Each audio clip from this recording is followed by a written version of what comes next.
This is Chie Satonaka, and you're listening to the Giant Sword Podcast. You better eat more meat.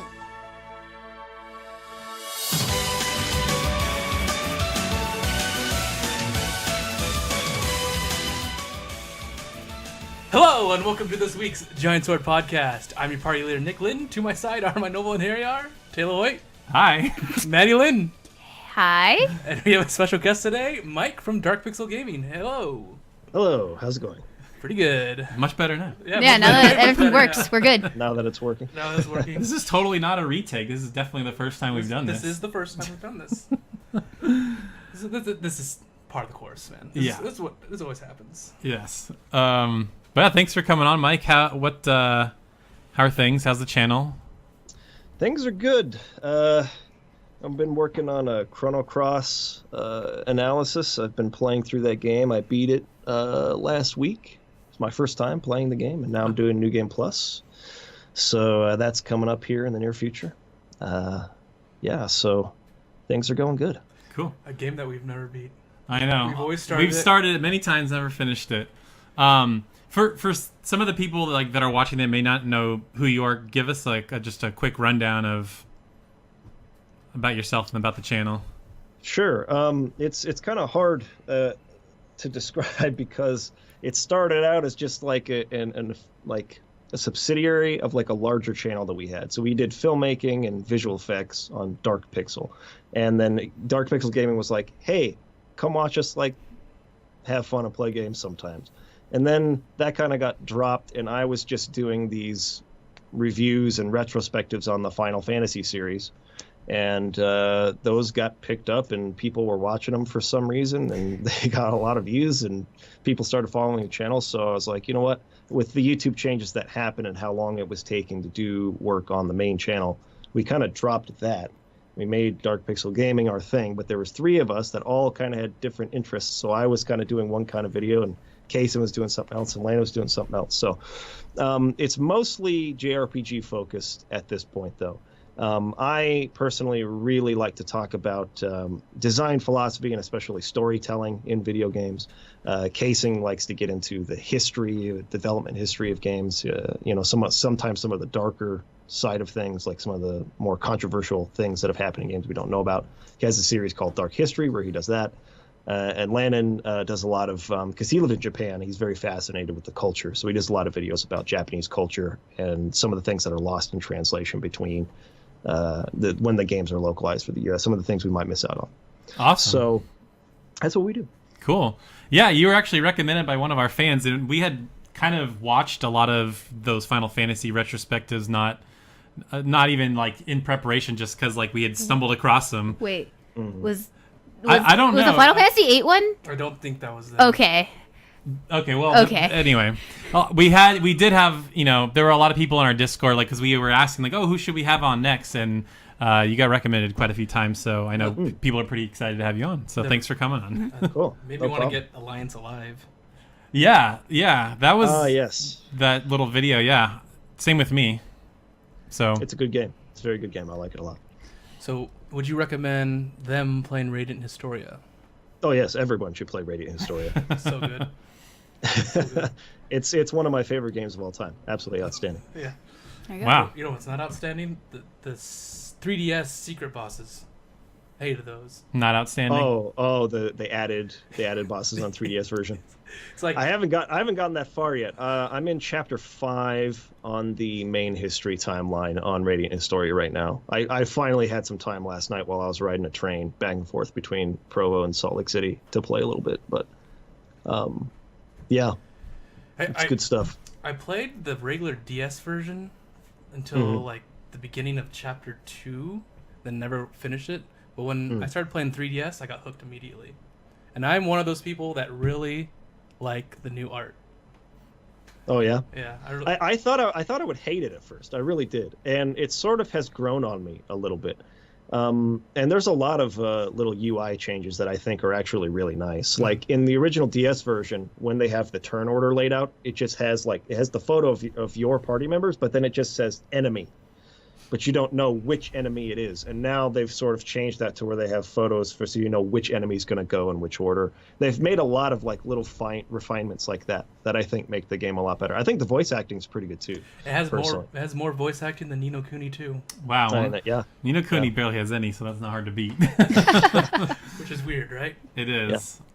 Yeah. Cool. Well, like we had mentioned before it started, we do like a little rundown for first-time guests. So, Nick, do you want to... You want to do lightning questions right now? Right now. Right off the start. Right off the start. Lightning questions. All right.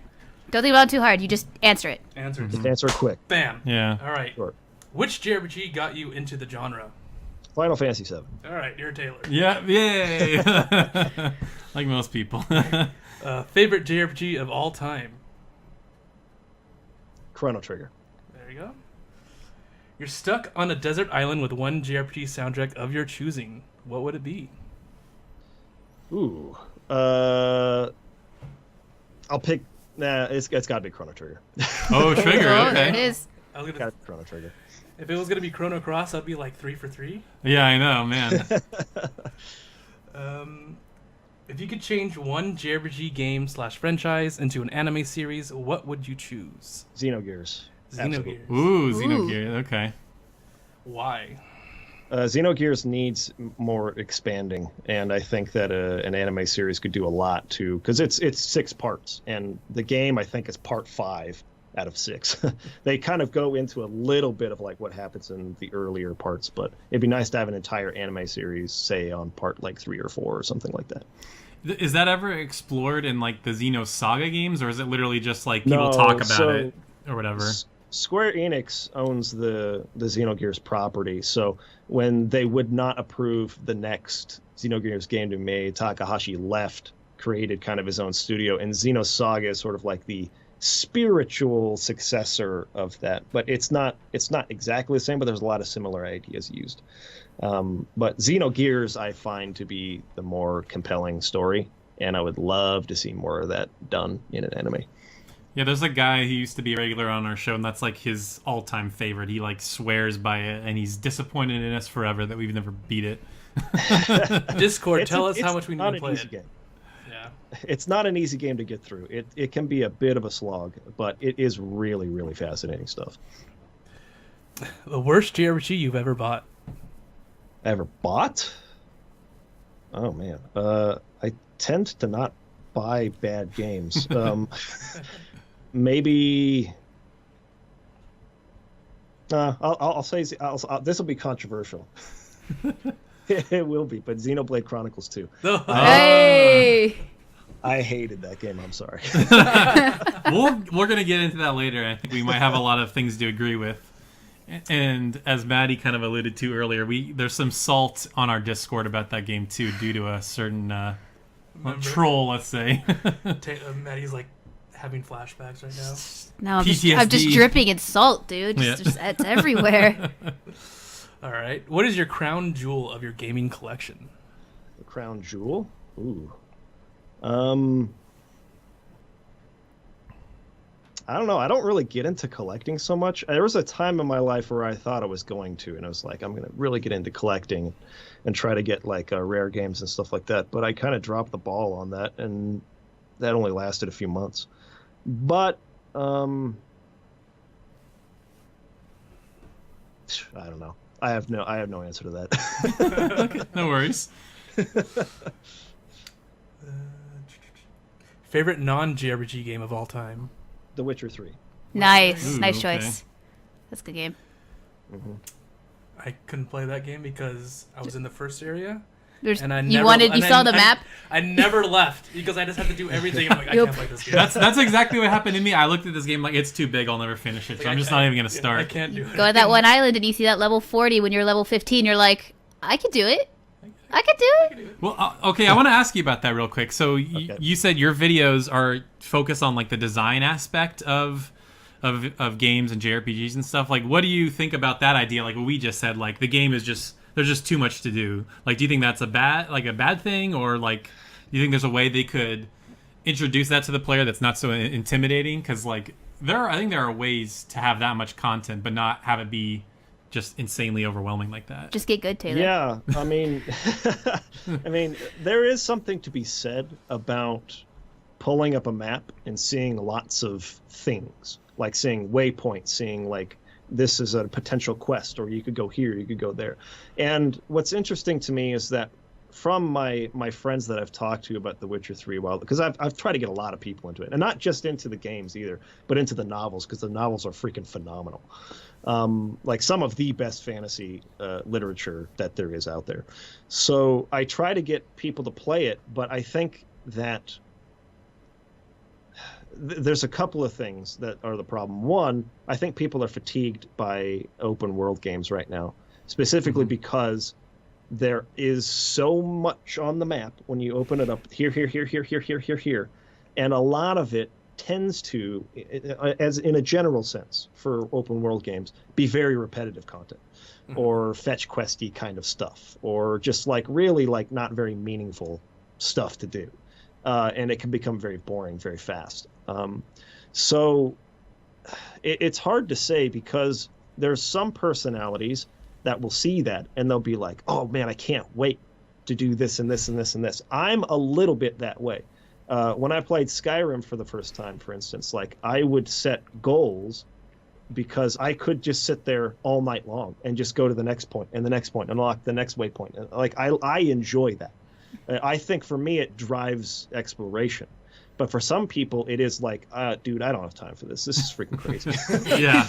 So I think that there's a certain kind of person maybe that the developers are sort of catering to.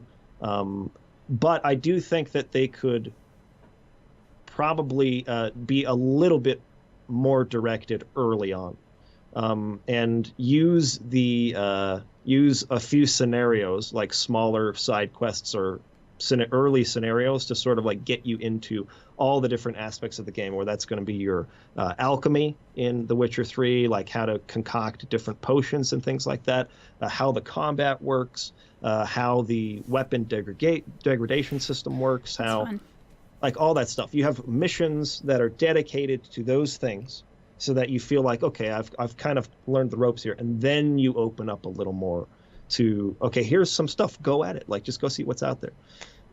That might help people who are a little overwhelmed by just being thrown right into the middle of things at the beginning. Sure. No, Mega Man. Yeah, no little tutorial. Oh my God, yeah.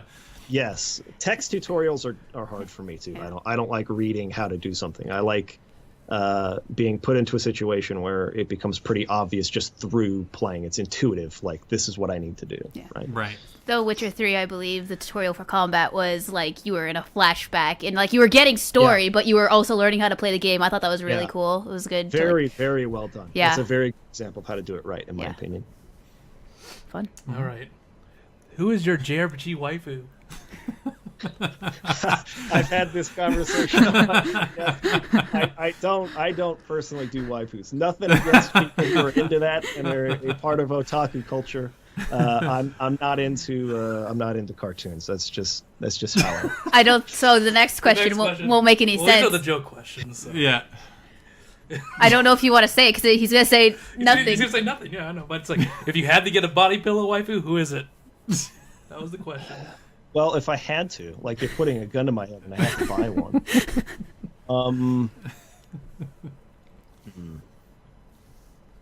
I don't know. You'd rather die. Just kill me. Yeah. I can't pick a girl. Yeah, just let the guy shoot me, man. I'm not gonna buy a body pillow. Not gonna do it, no matter what. Yeah. Chrono. You were saying Tei Takimi, Chrono. No, okay. Maybe I'll take Luca and Marl. Maybe I'll do that. Okay. Let's go with Marl from Chrono Trigger. There you go. Okay. I'll survive this encounter with Marl. There you go. So you got to get him a body pillow of Marl, and then he has to have it in the background in a couple episodes. There you go. Oh, no. That'll be his waifu right there. All right. And that Cool. is the end of the questions. End of the questions. Yeah. So Or the lightning round. the lightning round. We'll get There's to no other ones questions. later. Yeah, we have Discord questions later. But yeah, so there's a couple bits of news we kind of, before the podcast started, we were talking about a little bit. So I want to dig deeper into that. So this first one, I think Nick finds ridiculous, and he thinks it's just people ranting, I believe were your words. But so the whole Final Fantasy VII Remake thing came up again because there was a developer who I guess had worked with CyberConnect. I think he works at, I don't know what studio he works at now. It's whoever's making the current Shinobi Strikers or whatever, that Naruto game.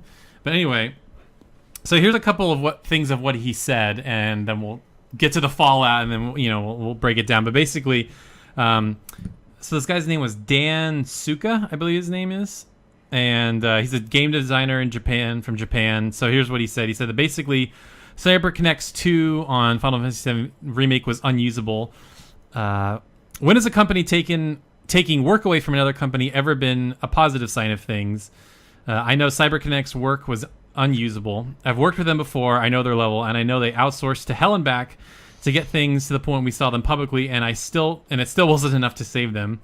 And it goes on to say, I'm not speculating. I've worked with these people, and I know people working still at both Square and CyberConnect 2. I'm explaining what has happened and what I know.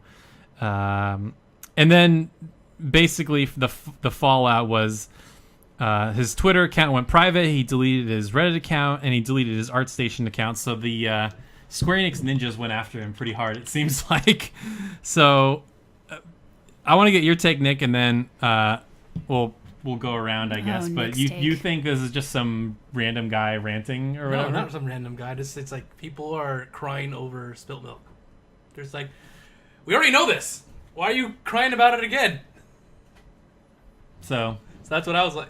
I was reading. It's like, oh, so CyberConnect's work is unusable, and now they're working on it again. I'm like, yeah, I already know this. I know this about a year ago. Oh, yeah. Okay, so that was the other part of it. Was people think this game's been worked on for 4 years, but I guess the 2 years CyberConnect worked on it, they like trashed it, and they felt like it'd be quicker to just start over and do it over than try to rejigger it. So they've basically only been working on it 2 years. And Nomura is a terrible boss, apparently, or he's a bad project manager. So I thought we knew this. I guess. But Mike, do you have any thoughts on the remake in this situation or anything along those lines? My biggest problem with Square Enix is the fact that they announce things before basically anything's been done on it. They love to announce projects while they are in very early or even just like concept phase.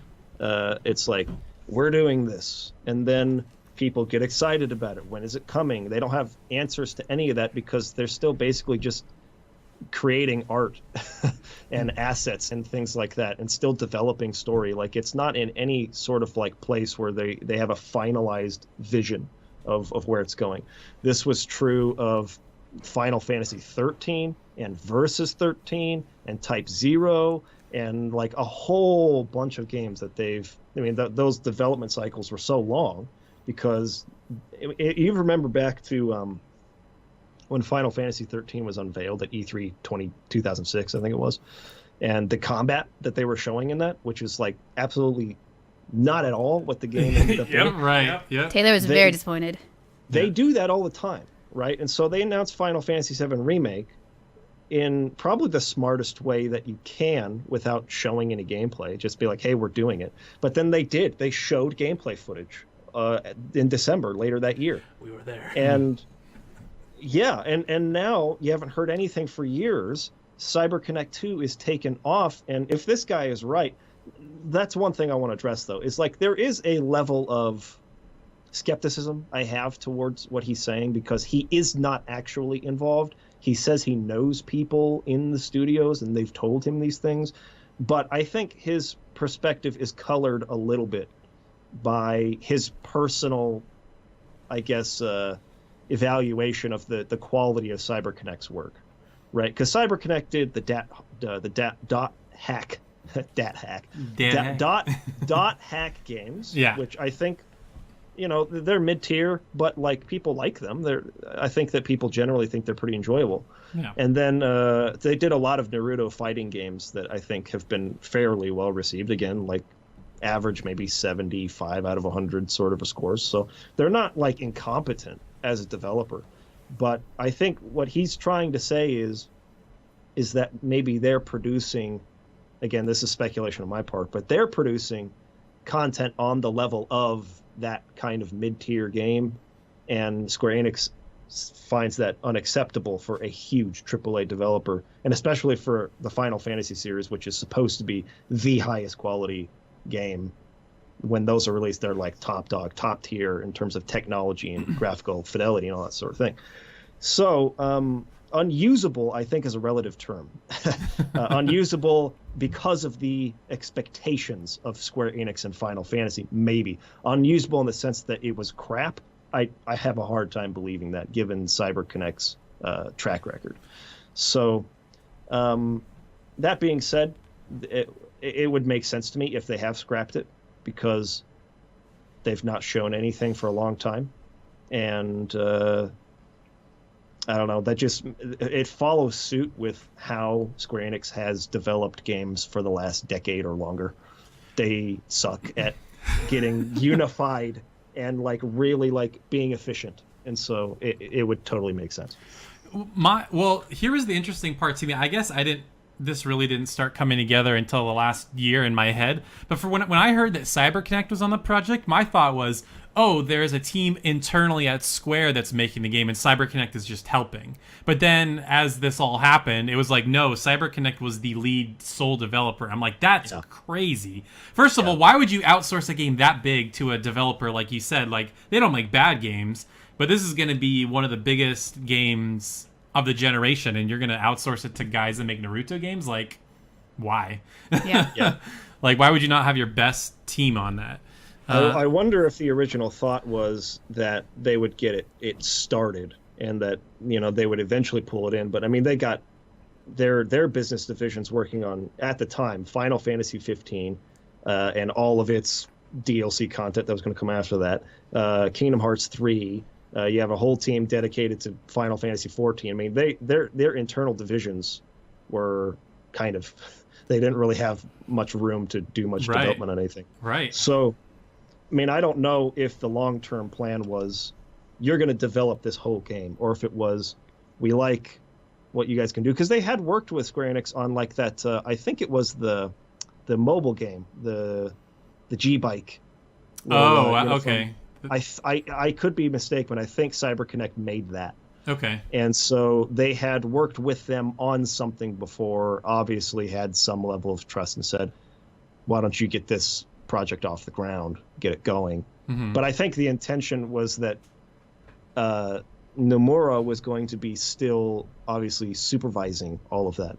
But how hard is that to do? I think that's what they quoted when they first brought it back in. It was that communication was difficult because he's working, like, as they always do with him, on like 5 things at once. And then you have, he can't just go up to the next floor and like review what you've done. Like, this is a studio that's in another building somewhere else. So like being able day to day to stay on top of like 5 projects and then go somewhere else to, you know, like supervise the development of Final Fantasy VII is, I think it's too much to ask. So yeah, and if I'm not mistaken, I think they handed off like, or they gave somebody a co-director type of role. He was doing the Brave Exvius mobile game. I don't know his name, yes. But that was smart because like to be a director on 2 games of that scale is like ridiculous. I don't know. I don't know why they do that to him. I really don't. And he gets this reputation as being a poor project manager or not being able to get things done on time. But I think it's just completely unreasonable to expect one man to direct Kingdom Hearts 3 and Final Fantasy VII Remake at the same time. Or Final Fantasy Versus 13 and whatever 3-4 Kingdom Hearts games are being produced for PSP and DS and whatever. It's just crazy. And all the Final Fantasy 15 DLC. Oh my gosh, yeah. It's a lot of DLC. It's a lot of things. It's a lot of damage. Someone's talking about Falcom, so we're just going to put all the Falcom. We're going to put all the Falcom Don't block out. my beautiful face, Nick. No one wants to see your face. Well, we're going to put it down there. But you're blocking Tokyo Xanadu. So then I guess before we stop talking about it, do you think it will reemerge at some conference this year? E3, Tokyo Game Show, PSX? Or is it like a PS5 game at this point? My hopes are not high. I do not plan on seeing it at E3. However, even if this is correct, and because what he's alluding to is that people assume it's been 4 years of development, because CyberConnect had 2, and then Square Enix has now had 2 since they brought it in house. But what he's saying is right, and they've thrown completely away everything CC2 did, and they started over from scratch again. 2 years is still enough time to show something. Yeah. Something can be shown. Okay? Because here's the problem, right? I harp on them all the time for announcing something that is still in conceptual stage, because you are bound to upset people if you show something here that looks like this and plays like this, and then you throw it all away, you start over, and you re-show it again as something totally different. People are going to go, but I liked that one. And this is a problem with Kickstarter too, right? Because a lot of Kickstarter games will show their design, like early design phase, conceptual stage, but you have to be malleable in game design, because you're going to run into problems. This isn't working in the engine. We can't get this idea to work. We have to scrap that and try something else.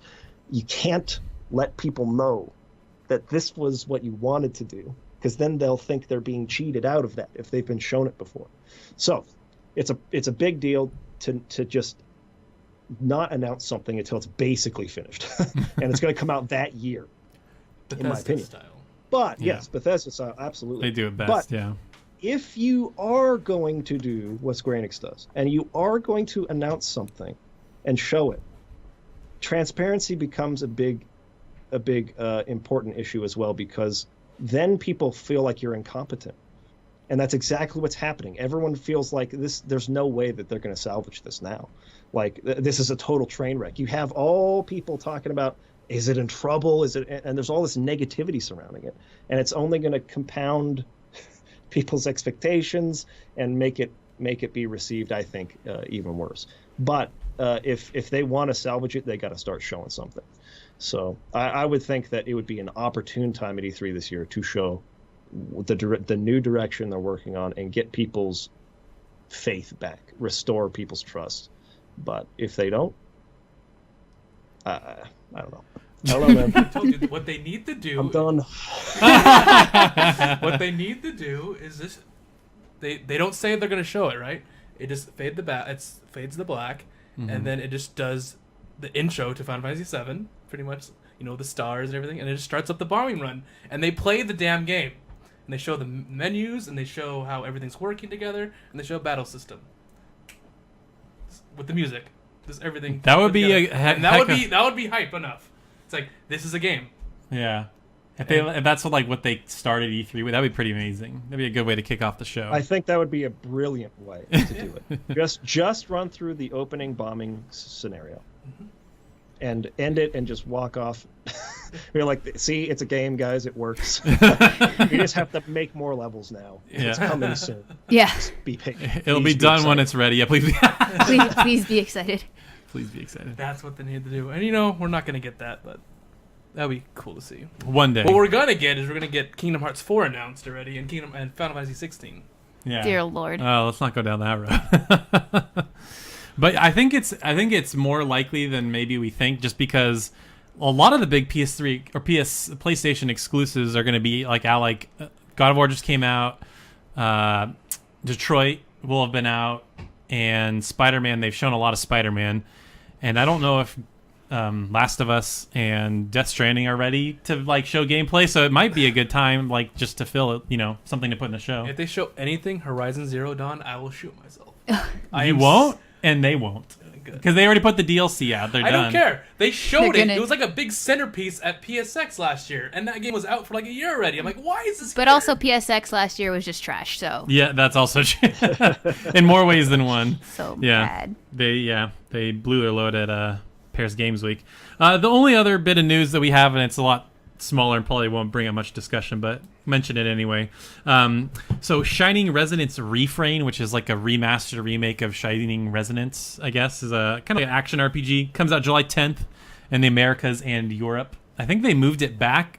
I haven't been keeping track of this game, but somebody was saying it was supposed to come out in September, and September got so packed with games, like, we're getting out of here. But what I think is maybe stupid about that is that comes out the same week as Octopath Traveler, and I feel like way more people are going to want to play that than this. I mean, they're both JRPGs. I don't know about you guys, but I'm going to play Octopath Traveler over this. I wonder how many or how large the fan base for what the Shining Resonance, is that what it's called? Yeah. Yeah, I wonder how large the fan base for the Shining series is, because like I know about Shining Force, if that's even the same, if they're connected, I don't even know. See, that's what I'm saying. I don't even know. Yeah. But if they are, I know about Shining Force. I've not heard about anything in that series since Shining Force, which is like back on the freaking Sega Genesis or something. Yeah. So I don't know how large the install base is for that series, but I mean, getting out of September is probably smart, right? For all the releases coming then. If your one big competitor is Octopath Traveler, that's better than 5 mega huge AAA hits. Oh right? my gosh, yeah. No, that's a good point, because they've really not been making they didn't bring a lot of those over, I don't think, from Japan. So a lot of people are like, what is Shining? Like, I think what you just said, I think people have a similar reaction. They might know what Shining Force is. I don't know what this is either. I mean, I feel like we all are kind of on the same page. I think I mistook it from a Tales game. It has Mila in it. Has Mila in it? Mila, and then it also has Velvet. Oh, it does have Velvet. What do you know? Yeah, it just looks like a Tales game. It's a Tales game. So maybe this will appeal more to Tales fans than Shining fans. But anyway, The Master of Spirits. The Master of Spirits. Oh boy.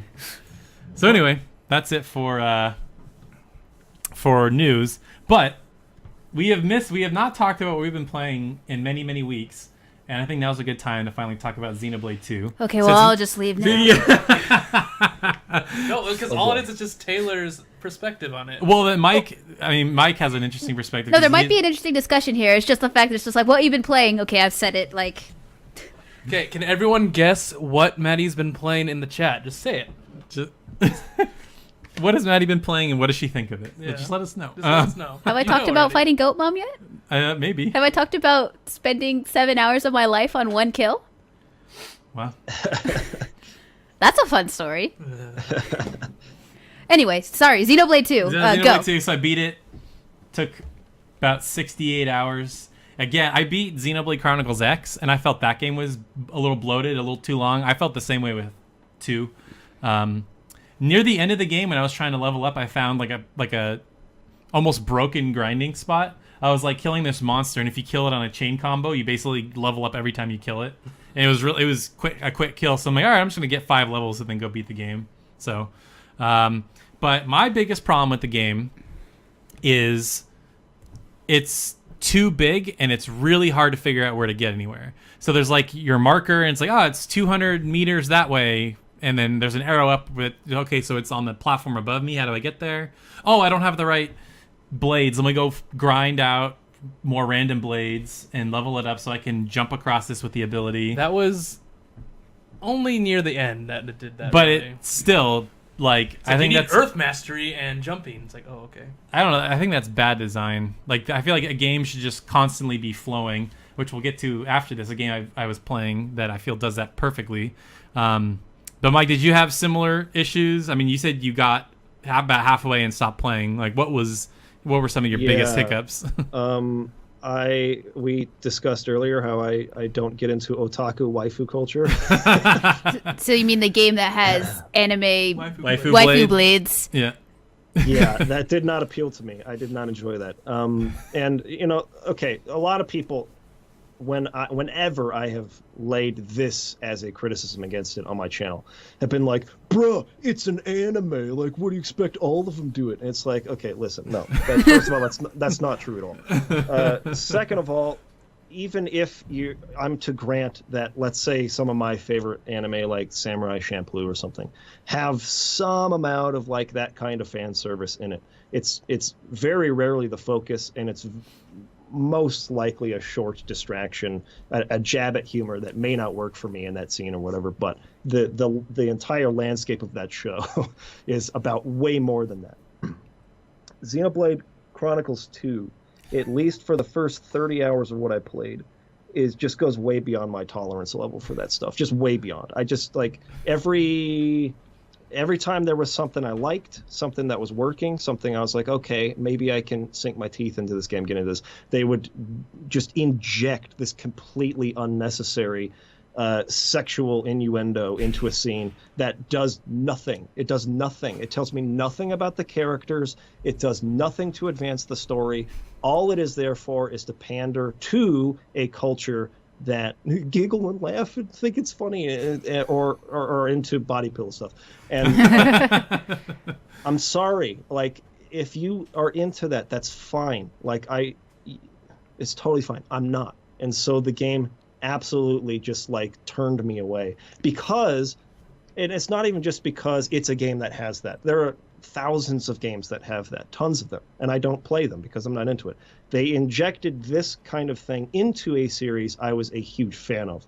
Xenoblade Chronicles 1 is amazing. I mean, it's one of the greatest RPGs of that generation.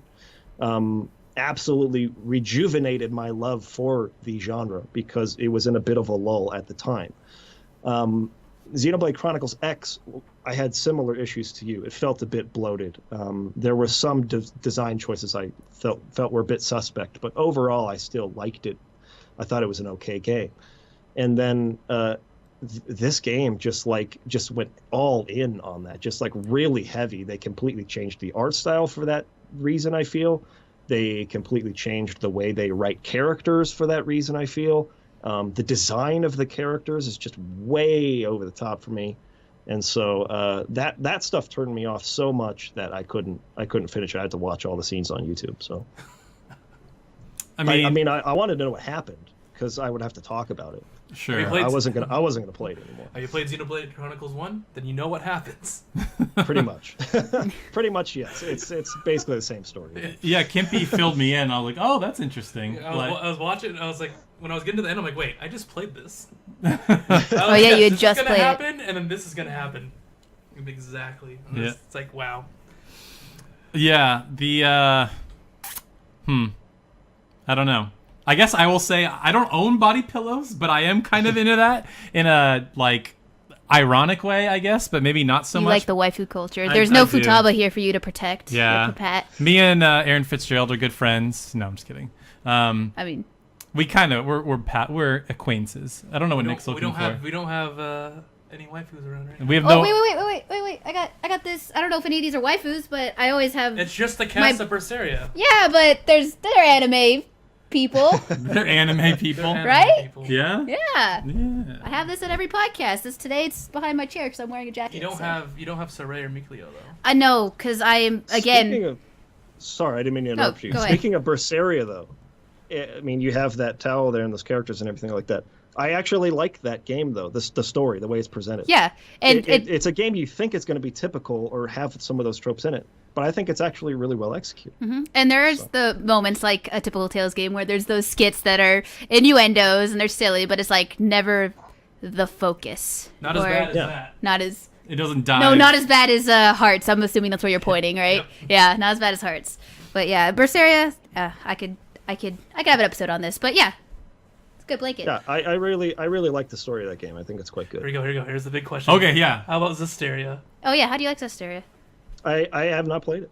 Oh. So that's okay. Here's my experience with the Tales series. I played Fantasia back in the day. I thought it was awesome. I played Symphonia on the GameCube. Thought it was awesome. And then did not play a single other one until Xillia 1, which I did not finish, and then Berseria, which I'm playing at a freaking the lowest pace possible, just crawling through it because I'm so busy. But right, of course. But yeah, I haven't played a lot of them, so okay. Yeah, that's fair enough. There's a big point of contention because Zestiria and Berseria are. Would you think I was gonna punch you? No, I thought you were gonna talk about how I hate Symphonia. Oh no. So there's a big point of contention because Zestiria and Berseria's stories, the worlds are connected, and these guys love Zestiria, and I hate it. So and so does everyone else. Yeah, we're in the minority of liking it, and yeah, it's hard. But I don't hate it. There's just enough about it that annoy me. Where I get it. Man. I understand, but some reasons why people hate it, your reasons are kind of valid because their gameplay and some of the story beats are a little off. But it's good. I've gone into it and I could totally tell that this was a rushed Tales game. Yeah. It felt like they rushed the story in the middle to get to the good ending. I see it. The ending is really good. But then they completely change it in the anime. And then they completely change it in the anime. And the anime is really good too. But yes, Zestiria is connected to Berseria, and I feel like you get a little bit more out of Berseria if you knew what Zestiria was. But Berseria on its own is a really good game. I've heard for people who've only played Berseria, so it's like you should be good. Playing Trails of in the Sky and then playing Trails of Cold Steel. And you get That's true, yeah. To see the connection. Okay, so that's it's a good comparison. It's that wide, okay. Because I've done both, so that's interesting. What? I've played Sky and Cold Steel. Yeah, he has. He actually has played only Sky and Cold Steel. Yeah. I think it might be like a little bit closer than that, but it's basically kind of the good analogy there. Okay. So they're not like direct sequels. No. But the same world-ish. Okay. Yeah. It's complicated. Berseria is 1,000 years before it. Okay. And it's also before like a lot happens. But anyway, we were talking about Xenoblade 2 and waifus. I brought up my waifu anime sword. Okay, so the thing is, they grabbed a bunch of artists and it's like, create a blade. And a bunch of these artists are actually hentai artists. Oh. Yes. So they create super sexy It's waifu very blades. obvious. So it's like, Yeah, Dahlia, she's wearing like a Tarzan and Jane outfit type of thing, and she's like an ice booby girl, ice booby rabbit. No, I thought Oh, Perun yeah. was the funniest. Perun? She's not that egregious. No, she's not egregious. Her bounciness is egregious. I never noticed, and It's- I had her in most of the game. It was just like, why is her boob so much bouncier than everyone else's? Why would you do that, game? Why would you specifically program her boobs to be more bouncy? I don't know. The artist wanted it to be that way. It's part of her character. Part of her character. Yeah, that's it. whatever. She's a cool character. She is a cool character. Doing her blade story. Mm. It's pretty interesting. It was just like, why would you do that though? Yeah. Why would you add that? I will say, aside from the annoying exploration and design, the other part was boss battles were really fun because they took a long time and you had to build up your combo. But just normal trash monsters, it was just like, oh my god, this is too slow for normal enemies. It's like 5 minutes to kill like a squirrel or whatever, yeah.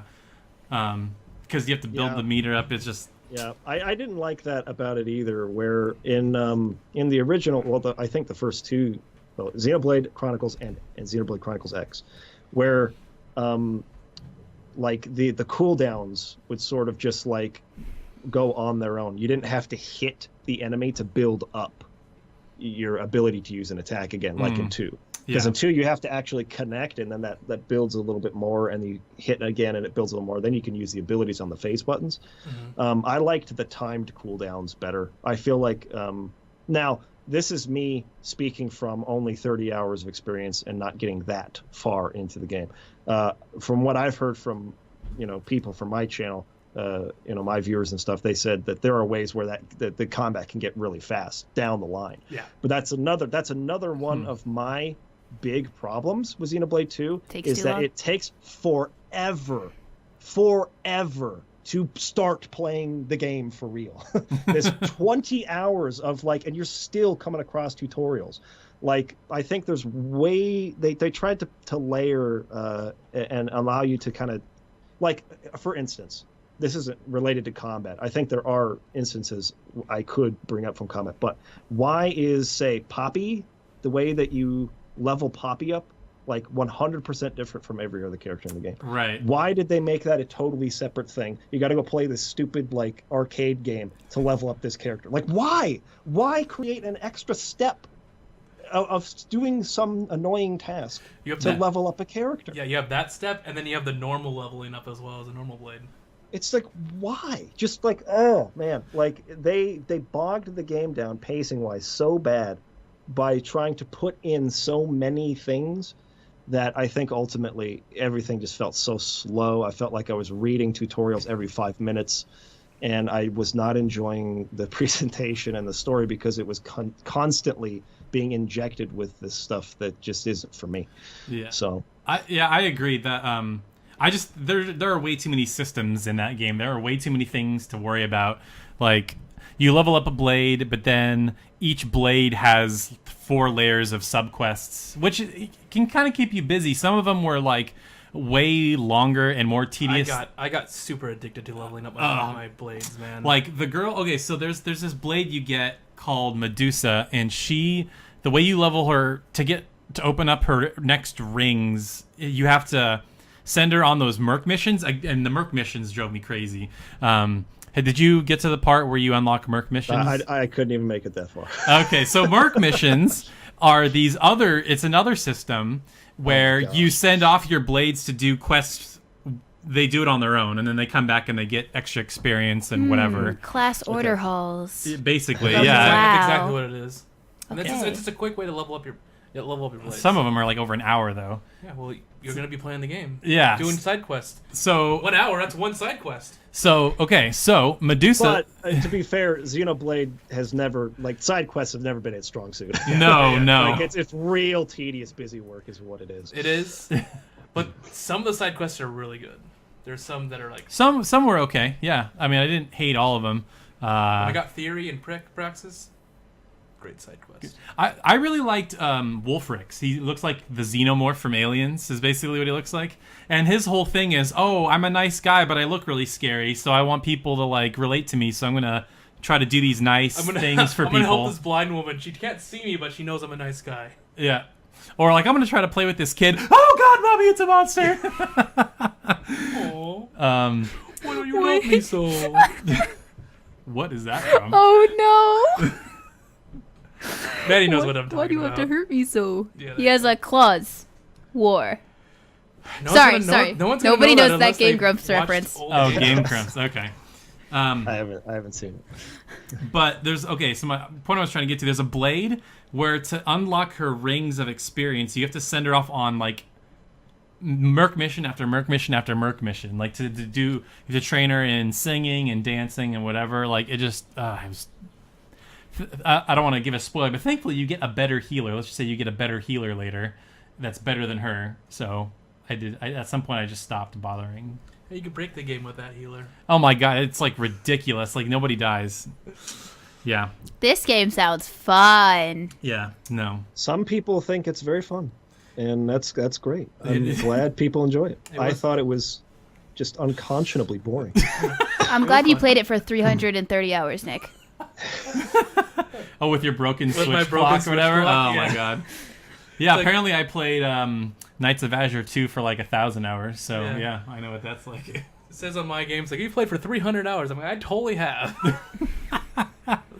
I think it's 90 hours. That's pretty much as long as Persona 5. But that is with me doing a bunch of side quests. I leveled up so many blades. And that's rushing through Persona 5. I wasn't rushing through Persona 5. No, you beat it at 110 hours. I know.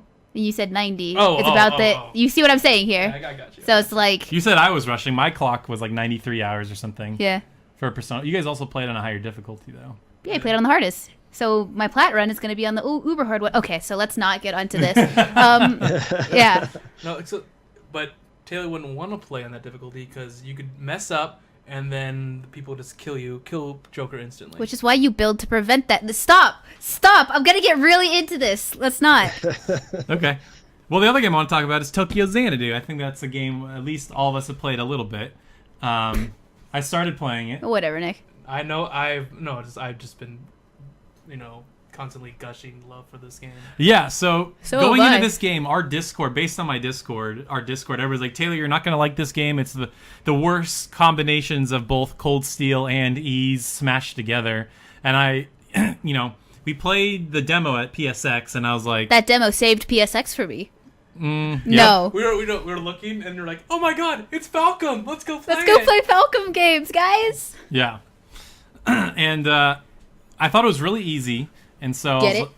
Sorry. And then so put it on hard difficulty, and I started playing it, and I'm like, so this was like what Mr. Futagu wanted. Remember we were having this conversation with Mr. Futagu on the Discord? So he was saying he didn't like Persona 5 because of the time management, where in Xanadu it's the same thing, but it's just like, okay, well, we're at this story beat, now you get to do what you want, instead of doing it on your own time.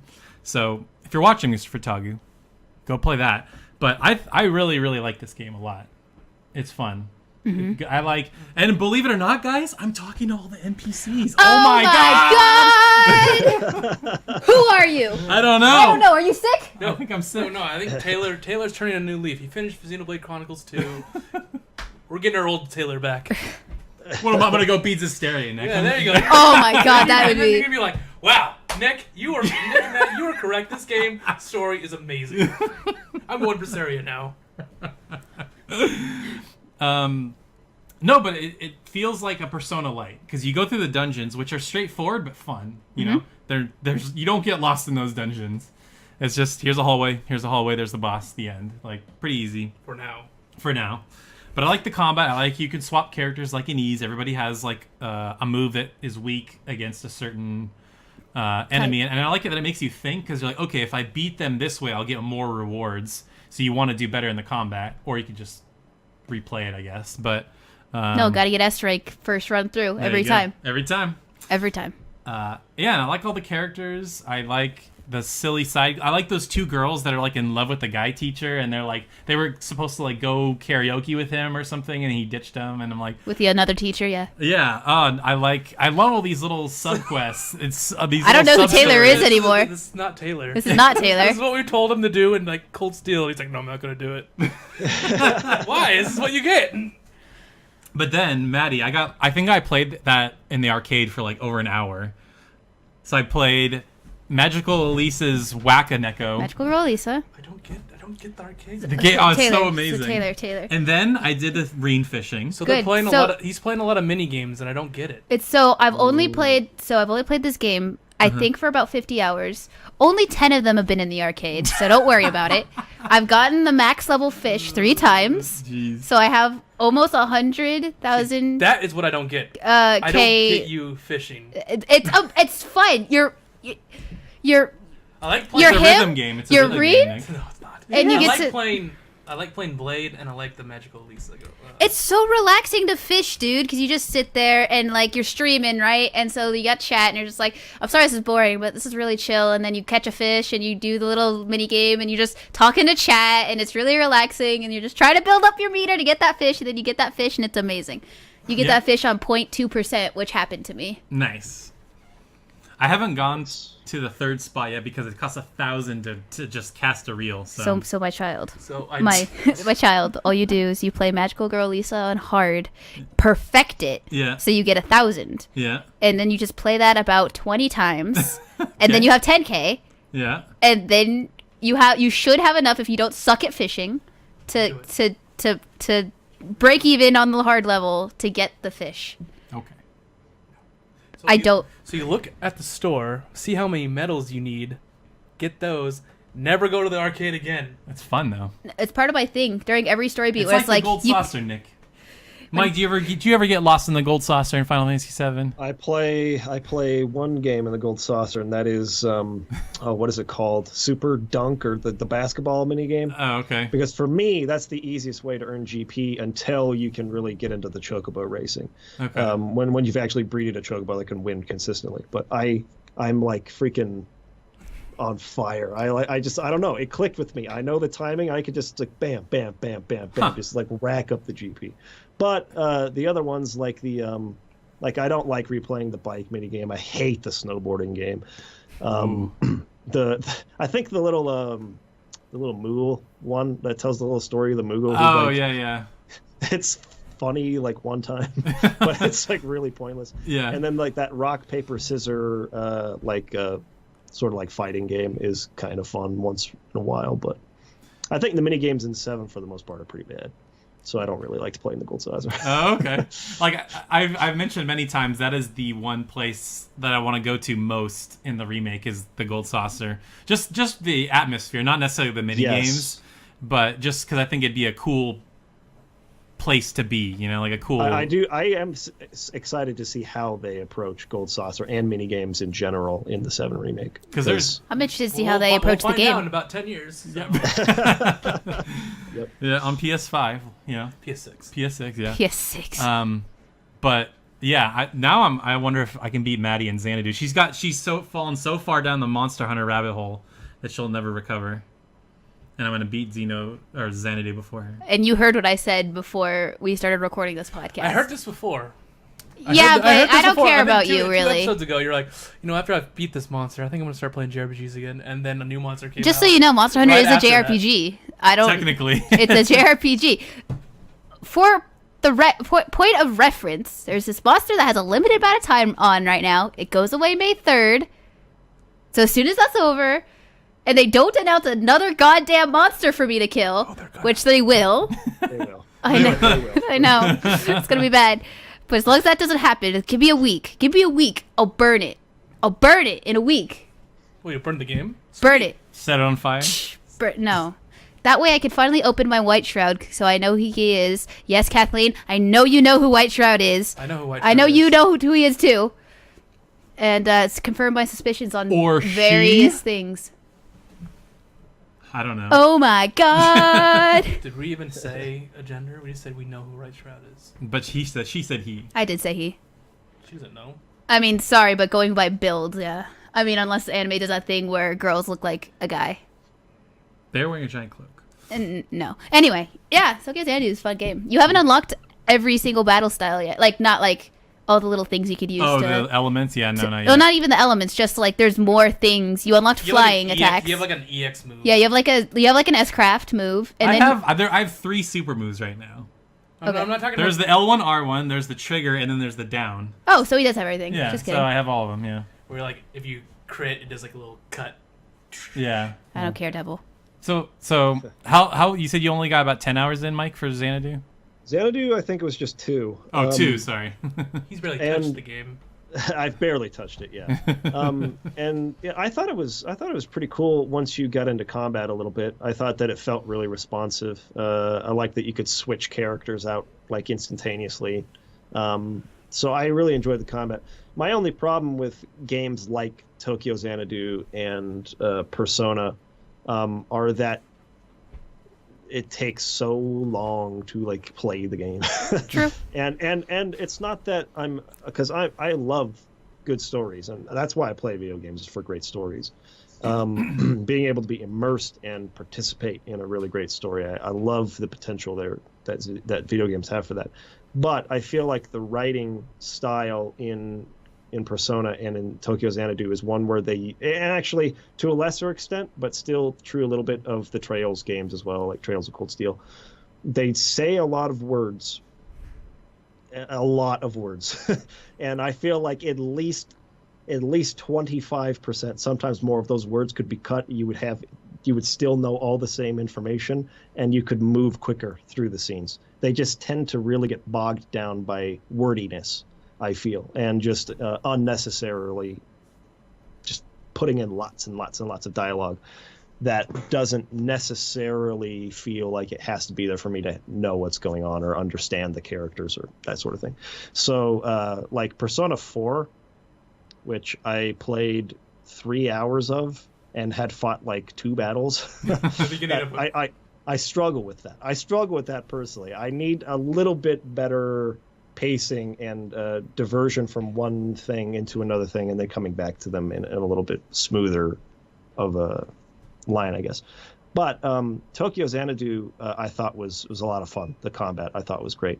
I wish I could keep playing it. I just am playing like 25 games at the same time, so I can't do it. I know how that goes, especially if you have to play games for a video. It's just that takes priority over whatever else is out. Yeah, exactly. Yeah. Have you played Ease 8 at all? Nope.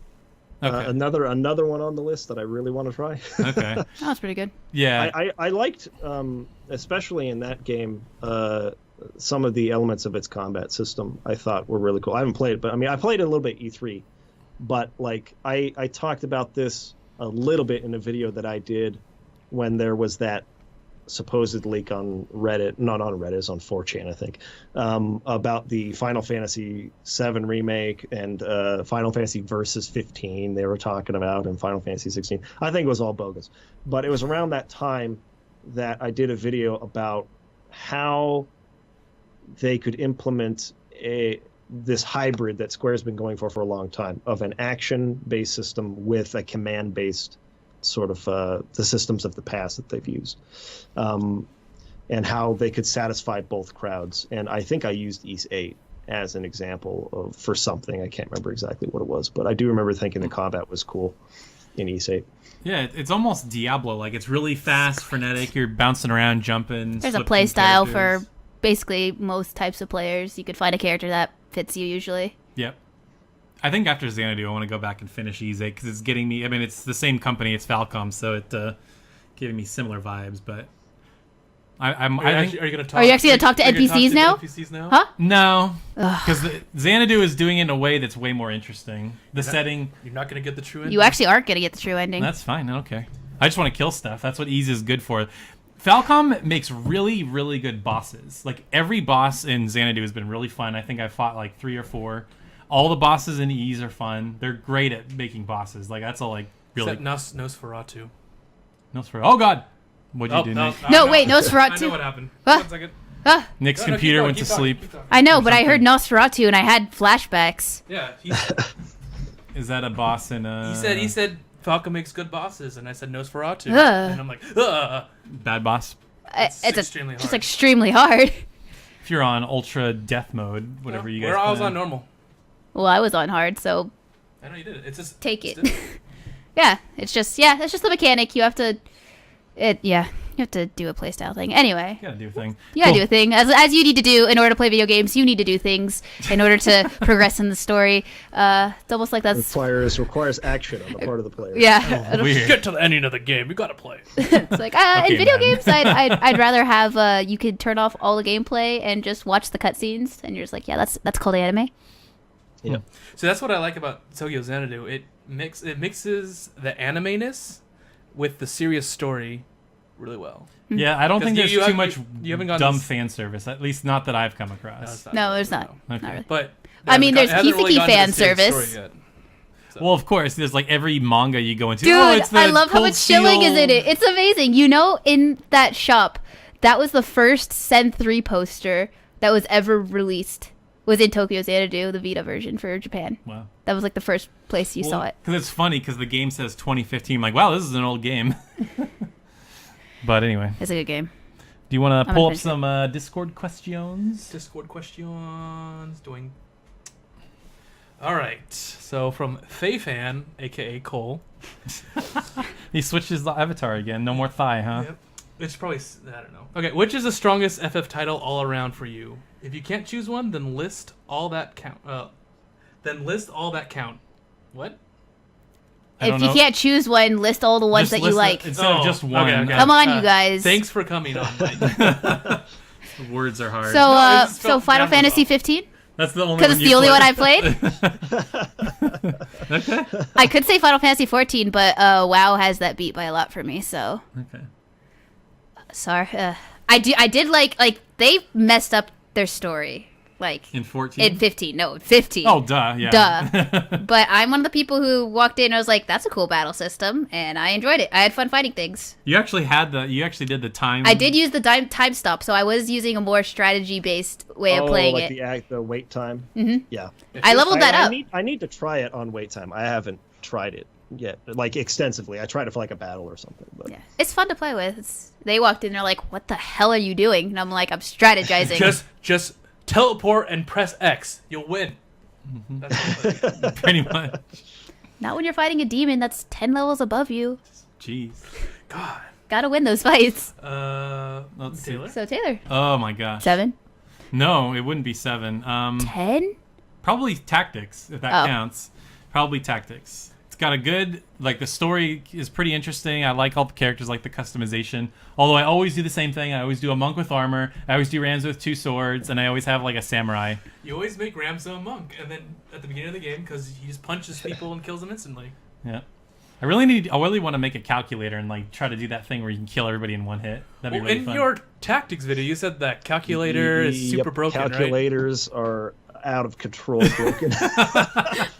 But you have to do it in tandem with like white mage, black mages. So what the calculator class does essentially is allows you to hit multiple enemies at once based on it's kind of hard to explain, like what are all of the characters on the screen that are on this level, like verticality wise, like on this level, or all of the characters on the map that are a multiple of 5 in level, or things of that nature.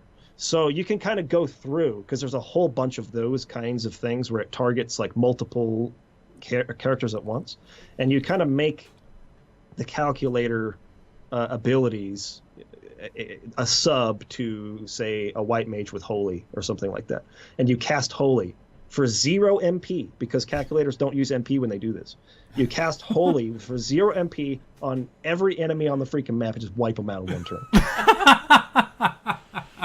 Sounds pretty good. Sounds pretty good. Or like Meteor with a black mage, same thing, right? You use Meteor with those calculator abilities and just floor everyone in one turn. It's crazy. Wow. I already thought the Dark Knight was broken. Yeah, not even close. Well, a lot of people also do a monk ninja thing, right? So you gain the strength of the monk, but the two-handed ability of the ninja, so you can attack with fists twice and just destroy people, like 800 HP on both hits. It's just like it's crazy. There's a lot of really fun ways to break the game, but I think that if you don't know that going in, it's one of the harder games I've ever played. I remember when I bought the game, I was like, I don't know, 12 or 13 or whatever, and I tried to fight the first battle like 5 times, and I thought it was impossible. I'm like, I can't even beat the first battle, and I had to call my friend. Yeah. He's like, if you hit the shoulder button, you can add more characters. I'm like, oh. I was trying to beat the first battle with just Rams and Delete. I'm like, this game is so hard. Even just with with all the characters you could have had, it's those first like 5 battle scenarios. If you have no idea what you're doing, if you've never played a strategy RPG before, or even if you're not familiar with Final Fantasy conventions, can be really tough. And a lot of times you got to kind of get lucky to not have certain characters like go down and sort of just like ruin your strategy. Yeah. But you get to a point where you can start doing a little bit of grinding for some abilities. You go straight to the Squire. Yep. and you get to where you can learn abilities quicker and level up quicker. Anyways, so yeah, there are some grinding tricks that you use early on to get better abilities. But throwing rocks at each other, saving the last enemy, and just grind out a battle forever. Everyone to get accumulate and just accumulate all the time. Accumulate, that's the one. Yeah, the ability from the Squire class, right? Yep. Yeah. And then you attack, because since you accumulated so much, your physical attack is like 17. You just hit him and does like thousands of damage. Yeah. Crazy. Yeah. Dorter is this. Dorter is the first real check. Dorter is hard if you don't know what you're doing. Yep. And then I guess in a close second, I really, really liked the remaster of 12. I really liked that game. I remember playing it on PS2 and not really liking how slow the whole MMO style combat was. I didn't like how it built out characters, but the PS4 version, you can speed it up, and you actually pick classes instead of this one giant board. Each character, you can pick 2 classes, and I don't know, I just had a lot more fun with it that way. I thought all the characters were cool. I like the world of Ivalice.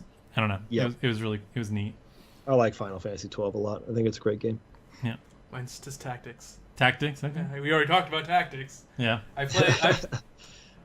I grew up with Tales, not Final Fantasy. So I played Final Fantasy 7 and Tactics. That's it. And 15. You mean Tales of Styria? I don't call that a Final Fantasy. Cool. Talking mainline series, I would say Final Fantasy 9. Final Fantasy 9, I think, like it's in a lot of ways it was like a tribute game to like all the greatness that came before it, and it kind of combines like all the good stuff that had been done before into like one like perfect combination. Mm-hmm. I think the only real problems with 9 are it has a very slow ATB, so the battle system is very slow. Yeah. There are ways to compensate for that later on, but early on it's like, dude, please let me have my turn now. Yep. The other problem with 9 is only for completionist players, because in order to get the Excalibur, you got to beat the game like way fast. Oh. So you have to choose. Connor did that. Yeah. You have to choose. Am I going to enjoy the game's story, or am I going to go for like a completionist run kind of thing? So it can sort of divide people that way. I think it's not a great game for completionist players, but just as an overall package, I think Final Fantasy IX does it the best for that style of Final Fantasy, the mainline turn-based Final Fantasy games. But I do think I prefer Tactics as a game overall. I think Final Fantasy Tactics is my favorite Final Fantasy game. So yeah, boy, we're all in agreement. I'm really sad that they have not, like, they've literally put every Final Fantasy from 7 and beyond on like PC and PS4. I feel like that's just money, like a gold mine waiting to happen. Just put Tactics on PC, let people mod the shit out of it, and put all these weird characters and stuff. War of the Lions, and get rid of the stupid slowdown. Yeah. Oh yeah, you have to get that. You have to like mod your PSP basically. Yeah, I did. To get it to work. And once I did that and I started playing, I'm like, this is the best game ever created. Oh, it's way better. It's like this game is trash to a greatest game of all time. Just with one change. Just mod it so that you can freaking not have to wait a million years for the slowdown on the any magic attack, really. Yeah. Yeah, it's bizarre. I don't know why it has that. I'm gonna reel this back. We totally forgot to ask Mike. What has he been playing? Oh my gosh. Oh, what have I been playing? Okay. Well, a lot. I am in the middle of a playthrough on God of War, which just came out. I'm in the middle of a playthrough on Radiant Historia. I am the Perfect Chronology 3DS version of it. The Alliance Alive, which is awesome. People should definitely look into that. Well, if you're into... See, what I think has been sort of a trend is that people who are really into like the more modern Atlas, well, the Alliance Alive is Atlas, well, it's published by Atlas, but that's beyond the point. Persona, then the Falcom games, Tokyo Xanadu. If you're into that kind of thing, I don't know if you will love the Alliance Alive, because the Alliance Alive is way rooted in like my generation of JRPGs, which is what I want to play. So I love it. So the Alliance Live is great. I'm also playing Tales of Berseria. I'm also playing Shadow of the Colossus, the new PS4 one, like slowly getting through that. I think I'm on Colossus 10 or something now. Owlboy, which is like an indie 2D platformer / shooter kind of thing. Chrono Cross, which I'm playing for analysis on the channel right now. Grim Fandango. You just beat it, right? Wow. Yeah, I just finished Chrono Cross, my first playthrough, and now I'm going through and getting like the additional endings on New Game Plus. So should have discussions on Chrono Cross on my channel here in the next week or so. Anyways, there's way too many to name. There's a bunch of others that I'm sort of like dabbing into. On the Nintendo Switch, what was that one from Tokyo RPG Factory? They did I Am Setsuna, and then their second one was Lost Sphere. Lost Sphere. Yeah, I'm still like in the middle of that. I need to get like that. a lot. A lot of games. I started the last story like about a month ago because I kind of wanted to go through that again. Mm-hmm. And Xenoblade at the same time. Xenoblade Chronicles 1. Should I? You still haven't even opened it? It's unsealed. I like that game. Oh, is that a Wii? It's a Wii game. It's a Wii RPG. Yeah. I like that game a lot, actually. It's not perfect, but I really like it. I think it's worth playing. I think it's pretty good. So here's what you do, Nick. You don't open it. You download Dolphin, and you play the HD version is what you do. There you go. I mean, I do. It's actually, I do own it, so. It's a difficult game to emulate, actually. It's pretty tough, even for Dolphin, which is a beast emulator, right? But that game in particular is tough. You'd have to really mess with the settings to get it to run properly. So I would suggest playing it on a Wii. But You know what I've been playing? What have you been playing? BattleTech. Yeah, I know. BattleTech. the ultimate. Oh, no, JRPG. my max PP. Blah, blah, blah, blah. I don't know what gun Get a new about. god. No, I said that to you. Oh, I thought you were saying that to the game. Yeah, No. I heard. No. Yeah, when we were talking, it's just like, get a new You're gun. like, oh no. You said something like, oh, why did this have to happen? I'm like, get a new god. I thought you were talking about somebody you killed. I'm like, all right, Nick's really getting into that game. No. Nope. No, I mean, he has. I just go, awesome, because some of the shots, it's all dice rolling.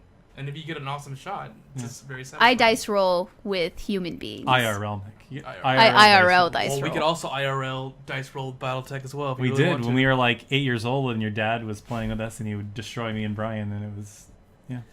And JRPG wise, I'm still going through Legend of Dragon. Oh, okay, Legend of Dragon. And yes, you said there's something happens at the castle, right? Mm-hmm. And I'm like, well, that was a sudden change. Yeah. Just a whoosh. Yeah. It's like, oh, you're my little sister. Oh wait, no, I love you now. I know I'm seeing hate for motion controls here. Motion controls are all right.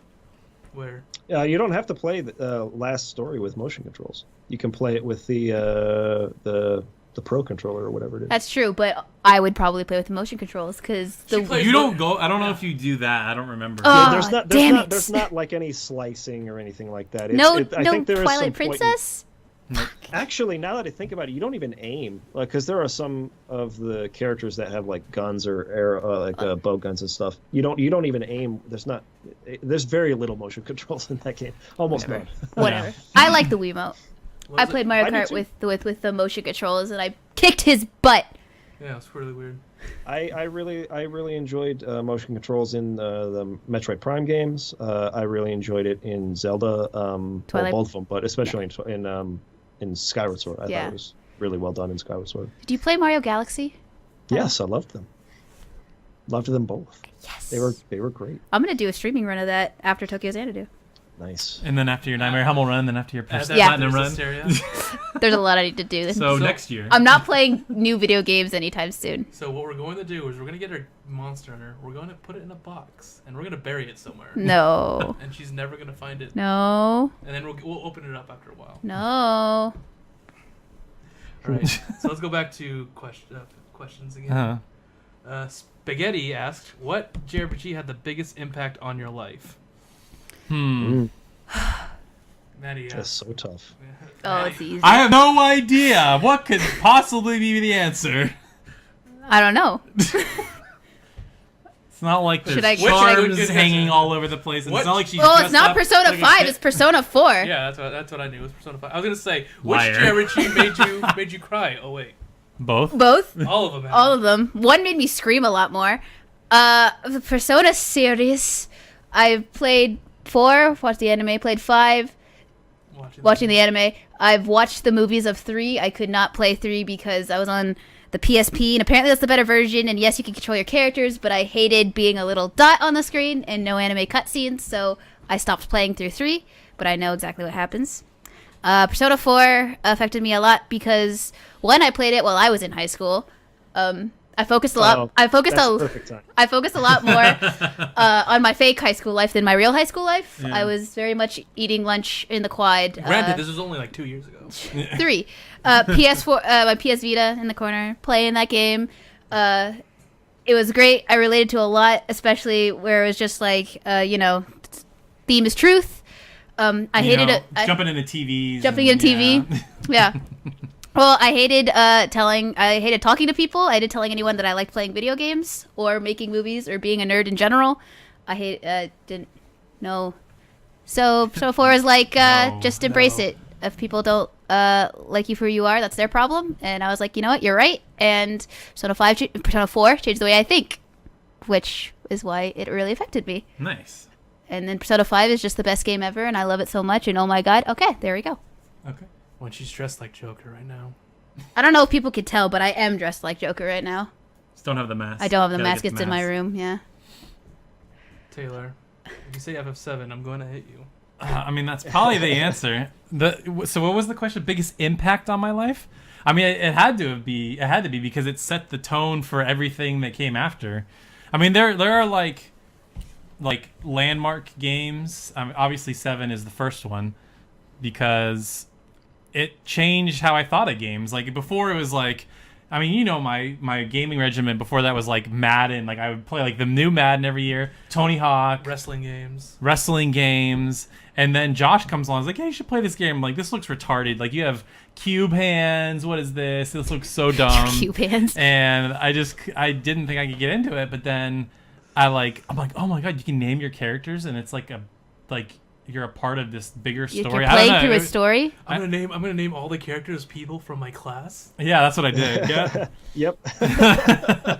I'm like, Dallas is definitely Barrett because he swears the most. And no, but yeah, but like 7 was my favorite game for a really long time. But then I think when I came back from Korea, I like randomly picked up Persona. I'm like, oh, this is like Final Fantasy mixed with Harvest Moon. This could be fun. And I'm like, oh my God, this is like the best thing ever.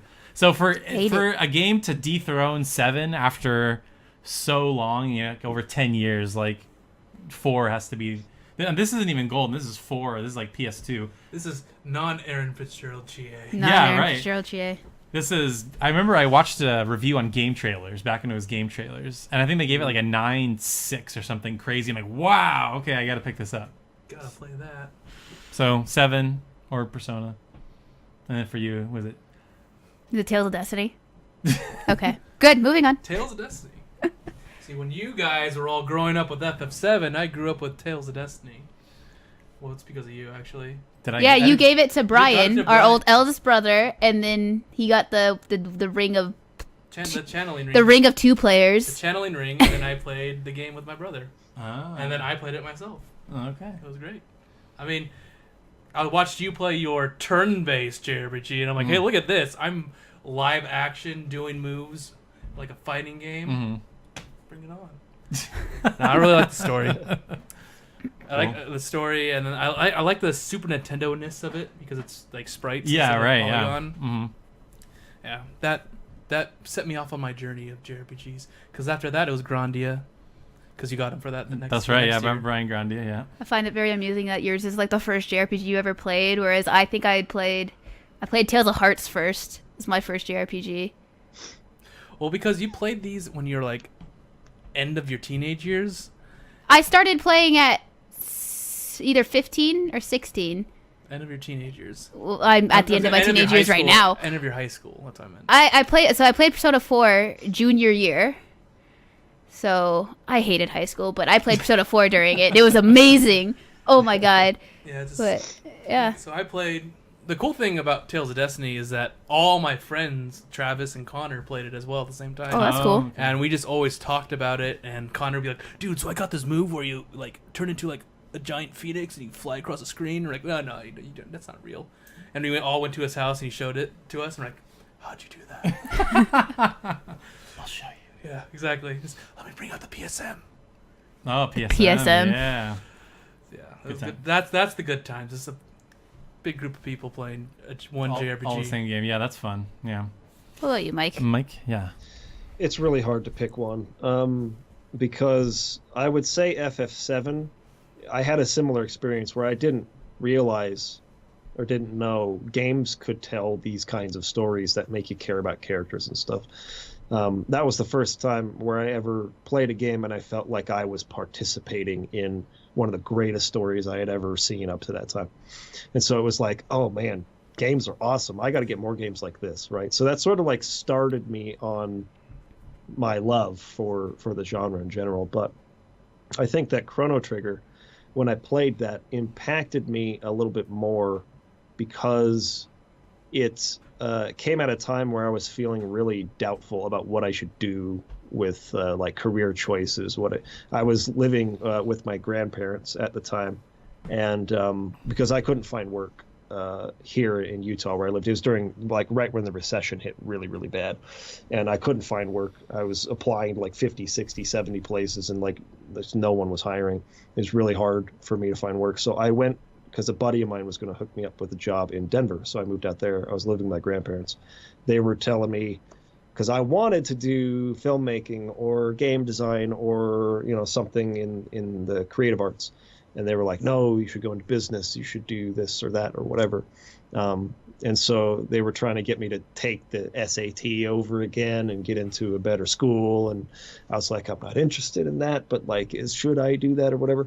So I was playing Chrono Trigger, the DS re-release at the time, and I was just floored by how perfectly executed that game is. Like, there are so many games I could bring up where it's like awesome ideas, amazing ideas, but like Xenogears, for example, like Disc 2 is infamous for being like, you just stop playing the game, you just watch cutscenes. Like an entire dungeon is narrated to you. It's like, they went into the dungeon and then they did this and that, and then it just puts you against a boss at the end, basically. So execution really poor.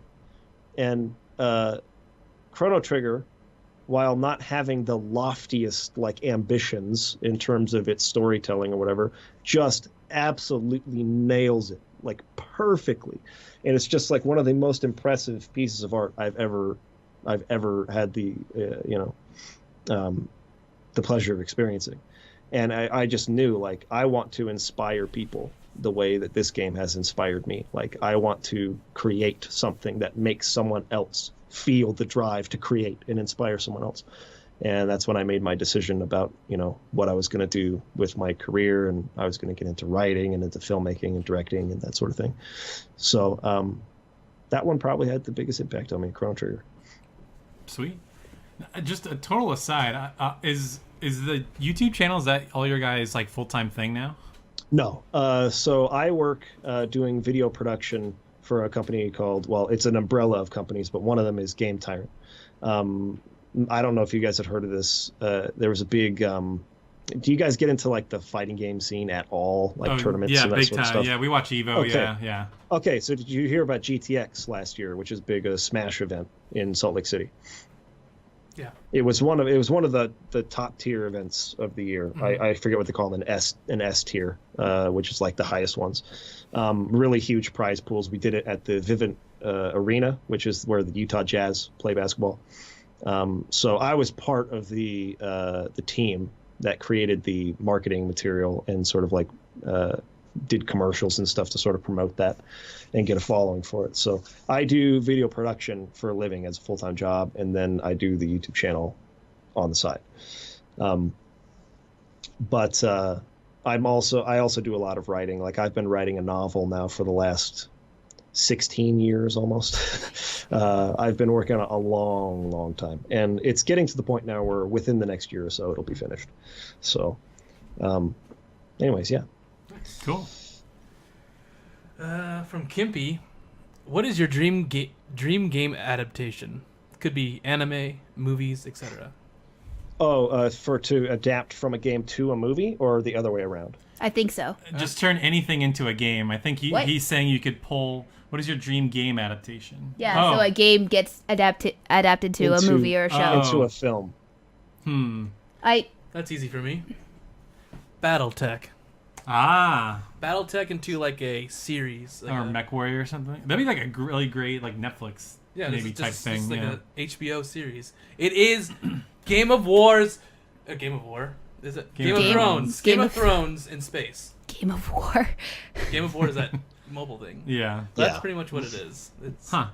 And that'll be. It's like it won't rely on the mech. It won't be like mech combat. Pew pew pew pew. It'll be like it'll be all about like the betrayals and the politics and the characters, and then the mech battles will be the icing on the cake. Nice. It's funny because most of mine are like already adapted, coming out or already adapted, so convenient. But I would say this guy's up here for a reason. Another Warcraft movie. There's one that's been done. I loved it a lot.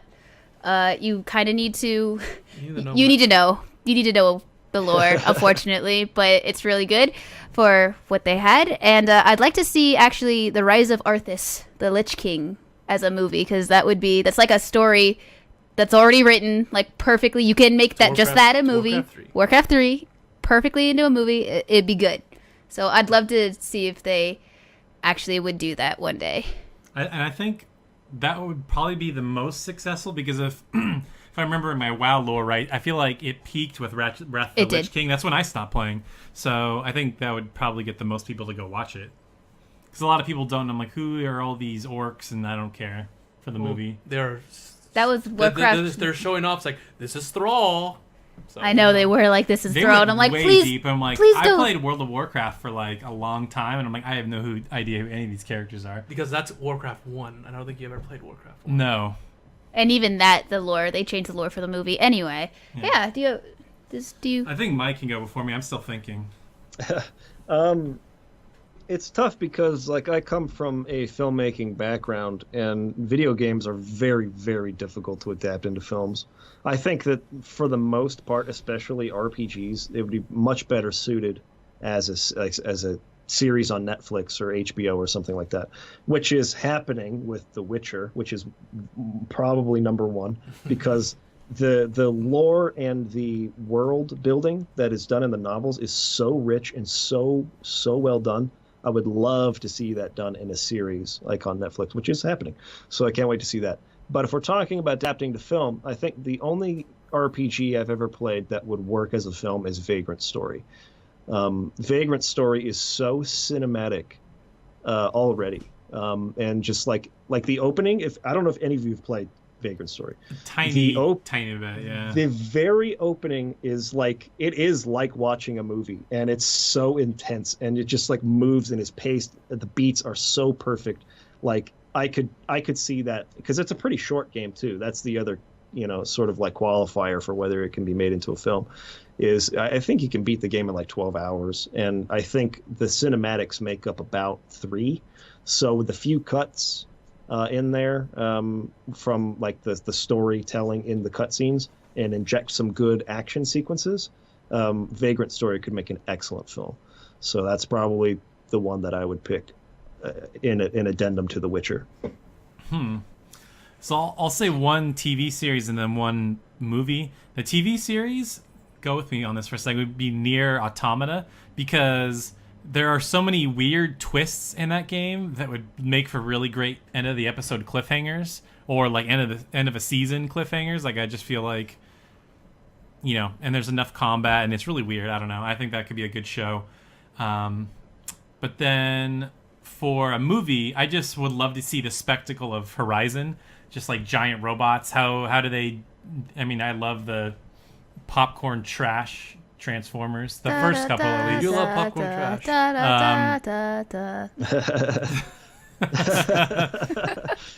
Yeah, they do move, it hurts. They do move, it hurts. But then just having Aloy's story, and I loved the whole discovery of like what is the old world and how did things come to where they are today. I don't know. I think that would be really, really interesting. Taylor, all you need to do is come to the new world where you could get Aloy's armor set and fight monsters. That's the sequel. Oh my gosh. I want them to make a good Silent Hill movie. A good Silent Hill movie. No, they didn't. No, they didn't. I mean, Silent Hill 1 was the first movie was all right, but they changed so much stuff they didn't need to change. I could say the same thing about Resident Evil. Make a good Resident Evil movie. Oh, well, they have. Aren't the like animated ones actually really good? I haven't watched them, but that's what I've heard. But like, no, like a good live action, like there's a way to do that. Don't make it Hollywood crap. Yep. Because Silent Hill would be. I mean, Silent Hill is pretty freaking confusing story. Yeah. Yeah. But it would still be fun if they actually adapted the game and didn't change anything. Like, why did they make like a wife and husband story instead of just Harry Mason and his daughter get lost in Silent Hill and he tries to find her, and all this stuff happens. The end. Yeah. The end. Yeah, the end. Cool. Yeah. Yeah. Next one. Next question. Oh, yeah, another question. See, Craftium says the latest CGI. Oh, okay. Also from Kimpy. What are some opening segments in JRPGs that really stand out? Just started FF7 and it's blowing me away how fast it gets going compared to modern JRPGs. Yes. Starting in media res, it can be used a little bit as a trope, but it can be a very effective way of like getting people invested. You start off with something big, like a bombing mission. You're following these eco-terrorists and they're blowing up a freaking reactor. It's like, what is going on here? The music is really exciting and you're fighting within moments of starting the game, and it's just like, okay, I'm into this. FF7 does it better than almost any other game I've ever seen. I know the best opening is pushing a car. I was gonna say that, friends. Damn it! I was gonna be like best opening Final Fantasy 15. Best opening ever. Yeah, I think it's important in games, especially in games, to start off letting the player play it and feel like you're doing something, and then taking a moment to do some world building, set up the story, set up the characters. But if you start with that first, I think, especially if you're doing a lot of it, like let's say, for instance, I'm not trying to knock Persona, say it's bad. I think Persona is great. It's just I think that it could be a little bit better in pacing in the early going. But you're showing up at a new town. I think you're staying with your uncle or something like that. So you're kind of like, getting introduced to the uncle character. Well, they had the Velvet Room before that, which was real mysterious, and that was really cool. But getting to know your uncle's family, where you're staying, you go to school, you're learning just interacting, talking, meeting new people, new friends. You don't know, what the conflict is, the goal is, for quite a while. Yeah. And I think that chapters can hurt. Yeah, that can really hurt the pacing of a game, and it can make people, especially for a game where you are expected to participate, do something. It's not the same expectation as a film or a novel, which I think novels in particular, you can move a lot slower and do a lot of that. I still don't think it's the best way to do it. You should excite people early on and give them something to be like, okay, that was awesome. I can look forward to that. How does this relate? Yes. Moving on. Don't talk. Let me talk. like- Let me talk. just Let me like- talk. Shut up. I have two, and I know which ones you're gonna say, but I'm just gonna. He's already talking about Persona 4. Shut up. Okay, just shut up. I'm just saying the first 15 minutes of Persona 5 is really amazing to get you hooked, just because it's like you're in the center of. It's like an infiltration. Right? Yeah, At the you're very already in an beginning. infiltration. You summon your Persona once. An amazing thing just happens. Like a plot point happens. You have no idea what's going on, and then it's like flashback, and you're like, "Wait, what just happened? I need to figure it out." So I thought that was really good. It does start up very slow still after that, but at least it starts off with. It starts off like normal Persona. Yeah, it starts off like normal Persona after that, but at least it starts off with that like boom, action, action, action, noises, music. What's happening? Oh, you're summoning your Persona, and it's over. What? Okay. Let's figure this out. And I thought that was really good. I feel like Nick is going to say this one, but he isn't. Cold Steel also starts off while you're doing a mission. Oh yeah, it does. And then you do a Nick, flashback. oh my god, Yes, I'm disappointed that's in you. true. That's true. I actually liked that in Cold Steel. How it started you off like level 50 or whatever. and You're like, fighting your way through a dungeon. Yeah. it doesn't even hold back like mechanics. Like you have all the mechanics, you just don't know how to use them. But it's like, okay, you don't know the names of the characters, but they're saying these things. We got to go forward. That's an actual fight you're doing. You are actually kind of leveling up. You're figuring out what the hell you're doing with no tutorials. And then it does like the cliffhanger, and then it does the 6 months earlier. I love the flashback ways of starting a game where it's just like in the center and figure out how you got there. I always think that's like good intros. See what FF15 should have done. We know, Nick. We know, Nick. We know the insomnia. Insomnia invasion! And then it flashed forward to them pushing their car. Yes. Oh my God. They shouldn't have made a movie. Is what No, it really comes down they to. definitely should not have done that. That was a bad move. Bad move all around. The game would have been so much better. I still think, like, I mean, it's a really good technique to use to get people hooked, and then slow it down and start your story. But I think that in some instances it can also be frustrating for people because, like you're saying, you're like, oh, what's going on? I really want to know. And if you aren't at a steady pace revealing some of those mysteries, if you do what a lot of games do, starting around the PlayStation era of Square Enix with Chrono Cross and Xenogears, and you leave all the answers to everything at the very freaking end of the game. Yeah. It's like, here's a thing to be interested in. Awesome. Can't wait to learn more. Well, you're going to have to wait about 50 hours because we're not going to tell you anything until the freaking final boss. So, well, I'm exaggerating a little bit, obviously. Yeah. So that can be very frustrating, too, if you don't do it right. But, I think that Final Fantasy XIII tried to do the same thing, where it was like, we're going to start you in the middle of this basically exodus. This train is taking these people like away, and they're fighting for their lives. They're fighting back against sort of an oppressive government or whatever. And it's like, okay, all this action is going on, but you have no context. Right. And the game does very little explaining any of its world to you unless you read the data logs. Yes. You have to read them. So it's like the game doesn't show you in scenes very much. They do some flashbacks here and there, but they don't do very much of that world building.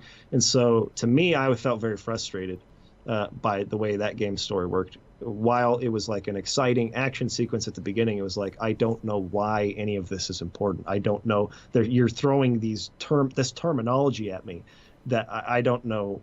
Falsi, Lassie, SciComm, like all of these words that are... I need to know what those things are. I need to have seen them and be like, oh, that's what that is. Oh, that's what that is. But they're using words that I don't have context for. And so it can be frustrating too.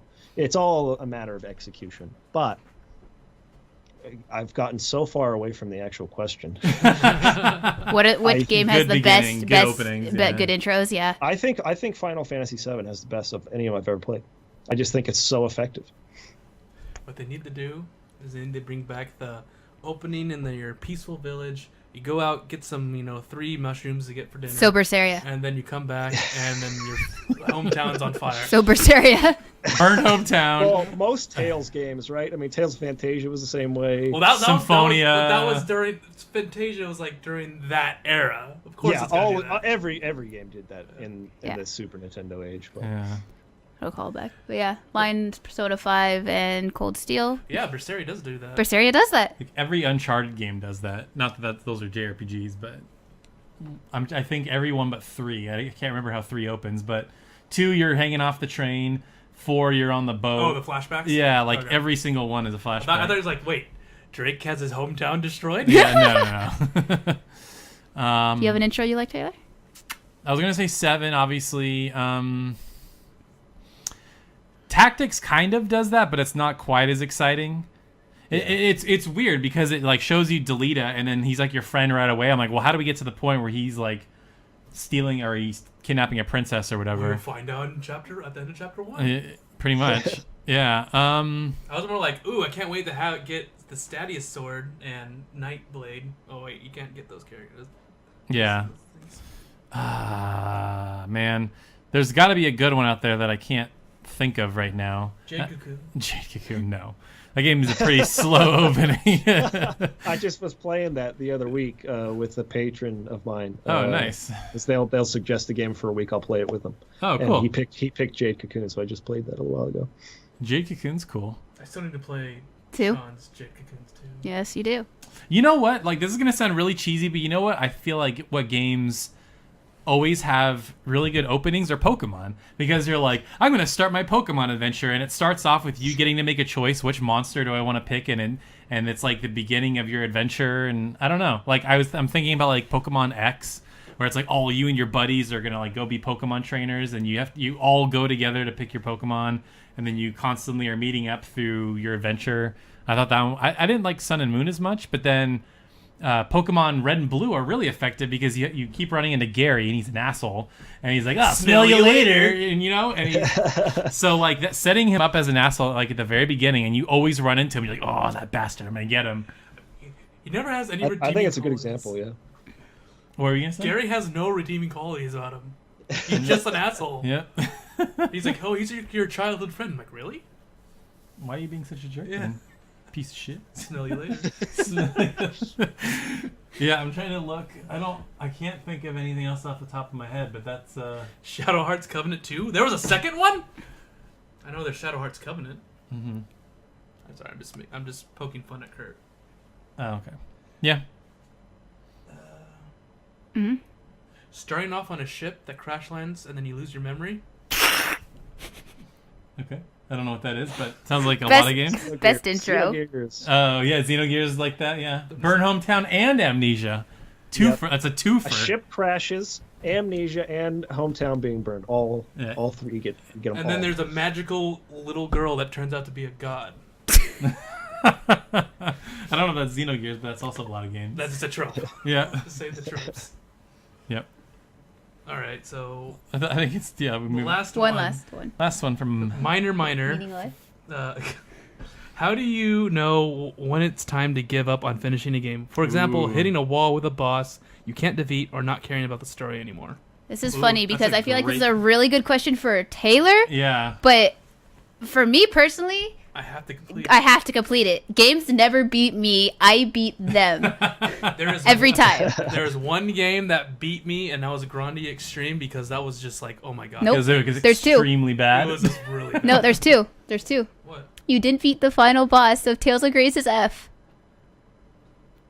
In the F part. But I did. I didn't give up on it. I just You didn't. I just you, put it down for like 5 I just put it years. down. I It's put, fine. I put it down. I put it down and then I walked in as you were trying to beat it so I could watch the ending with you. I put it down and started hanging out with girls Oh, yeah, okay. Whatever. during that era. Yeah, but you didn't finish it, so, and you said yourself that it was stupidly hard, which it was. But I didn't mean like I wasn't like, oh, I'm gonna give up and stop playing. I was during the time where I always just stop playing my games. Okay. And I didn't give up on them. Okay. Like I didn't finish Xillia, but then I did come back to it to finish.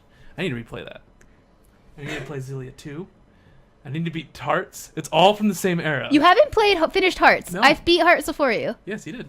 Okay, so I can't move on from a game unless I've beat Even it. if you hate it, what if you play it and you're like, oh, this game's terrible? Okay, so sorry, Symphonia.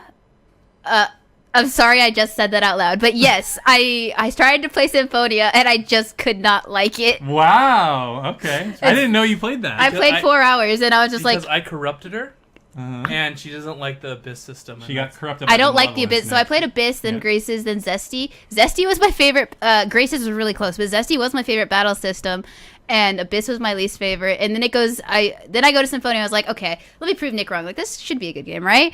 And then I play it, and I'm like, the story's kind of all right. And then it's just like, and this battle system's really boring, and it's kind of hard, and my enemies are kicking my ass. And I'm like, but I'm doing everything right.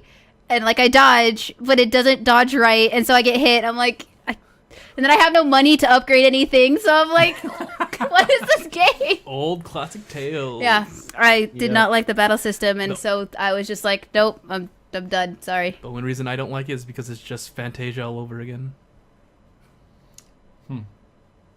Okay. Yeah. So I haven't beaten one game that I started. What? That's the one I just said it. I can only think of 2, and one of them I went back to, but there's one I will never go back to, and it's just trash. So the first one, when you guys remember, is Nier. I rage quit that game twice. Oh, Nier Automata? Nier Automata. Yeah. There's this. So that game does not autosave, and and so there's this part where you are trying to get into this big tower, but to unlock the big tower, you have to go through 3 smaller ones. As 9S, who's the worst character in the game, combat-wise, he's just so boring to play as. And so I go through this one tower. I got to the final boss, and I don't know what happened. I thought the game glitched, but I got to the very top without saving, and he just one-shot me. And I'm like, I don't know what just happened. And so I quit, and then the same thing happened again. I'm like, what is happening with this boss? And then I'm like, I think I came back a month later. I'm like, screw it, I'm gonna beat this fucking game. Like, it was like Maddie. I'm like, I'm not gonna let the game beat me. The game cannot beat you. And finally, I just pushed through it, and then ended up beating it and really liking it. But the one game I refuse to go back to, poorly designed, is Star Ocean 5 or Star Ocean Integrity and Faithless. Star Ocean games since basically 2. It's so bad. Oh my gosh. So in 5, it has this battle thing that it just loves to do, and it's so terrible, where it's one of those scenarios where you have this hacker girl, and it's like, okay, she's got to hack the computer, defend her while she's hacking the computer, but all your AI teammates are idiots, and they don't defend her, and all the AI enemies are way too smart, so there's 10 enemies, and they all just swarm her, and she dies in 5 seconds. And I'm like, I don't know what I'm supposed to do. This one battle I probably fought 20 times. I'm like, fuck it, return this GameStop. Went back and just sold it. I'm like, I am done with this shit. And I commend Devil. I think it was Devil that played through it. I'm like, dude, I can't believe you finished that game. It's so bad. So that is the one game I can remember where I rage quit. I even went through Bloodborne, and that game is supposed to be hard. I went through Bloodborne, enjoyed it. So I enjoy a challenge. But when you have just cheap bullshit, nope. I don't have time for that. Didn't I text you saying I can't finish Extreme? I'm actually gonna quit it. Yeah, I was shocked. I'm like, wow, you love Grandia. I can't believe you did. But it was the just boring dungeons, or it was like a side game. It was weird. The voice acting was like, "Hey guys, let's do this, man." Yeah, and I'm like, "This isn't Grandia voice acting. What is this?" And it was like a hub world, and then there's 5 dungeons you go to, and I'm like, "This isn't Grandia." And then the final dungeon was just a random collection of just hallways, and this didn't make sense. And it was 30 levels of that. I'm like, I'm not doing that. I'm sorry. This random floors of the final dungeon. It's BS. Sounds fun. Yeah. It sucked because I think the battle system was actually really good. Yes, B cops in chat. Star Ocean 5 is complete trash. It is. It's bad. It's real bad. So Yeah. Grandia 1, amazing. Grandia 2, amazing. Grandia 3, the beginning had so much potential, and then just fell off. Extreme is just Extreme is just the worst. extremely bad. Okay. Ooh. And then Mike, what about you? What are things that make you quit, or are there any games that you have rage quit? Or I used to be one of the biggest rage quitters ever. It was so easy for me to get mad at a game and just like I don't want to do this anymore. And I've tried really hard in the last 10 years or so to break that habit, because in my experience, like I played Resident Evil 4 the first time and I was like, dude, I hate this game. This game sucks. And like I went and talked to my friend who was the one who recommended it in the first place. I was like, dude, that game sucked. Like I hated that game. And he's like, where did you get? And I was like, I had played like maybe the first scenario where you first go into that little village and like all the dudes attack you in that little village. I was like, I got about to that point. I didn't like the feel like of the character. I felt so bogged down and like I couldn't move well. And anyways, I had not played the tank controls of the early Resident Evil games, obviously, so I had no idea how bad it could be. But anyways, he was like, no, dude, trust me, just trust me, keep playing it, you'll get used to it, like you'll get better. And so I went back and it became one of my favorite games of all time. Final Fantasy V, I had a similar experience. I had played 7 first, and then I went back and played 6 and 4, I think. And so I had a certain expectation about like what Final Fantasy stories were like, and you know they took things pretty seriously. They had silly moments, but FF5 is a lot heavier on the silly side, and it doesn't have the greatest depth storytelling wise. And so I was like, story sucks, like screw this game or whatever. I don't want to play this. This is terrible. And anyways, I again, talking with people, getting their perspective on it, I tried it again. I love it now. So I've really tried. I almost rage quit near Automata as well. I think it was at the point, there was 2 points, I think. But one of them was when I think you get the first ending of the game with what was her name? 2B. Yeah. 2B. And then you have the scenario where you're going back down and like there's all the teams that are kind of spread out and you're supposed to go sort of like fight and like help them out and like rescue the teams or whatever.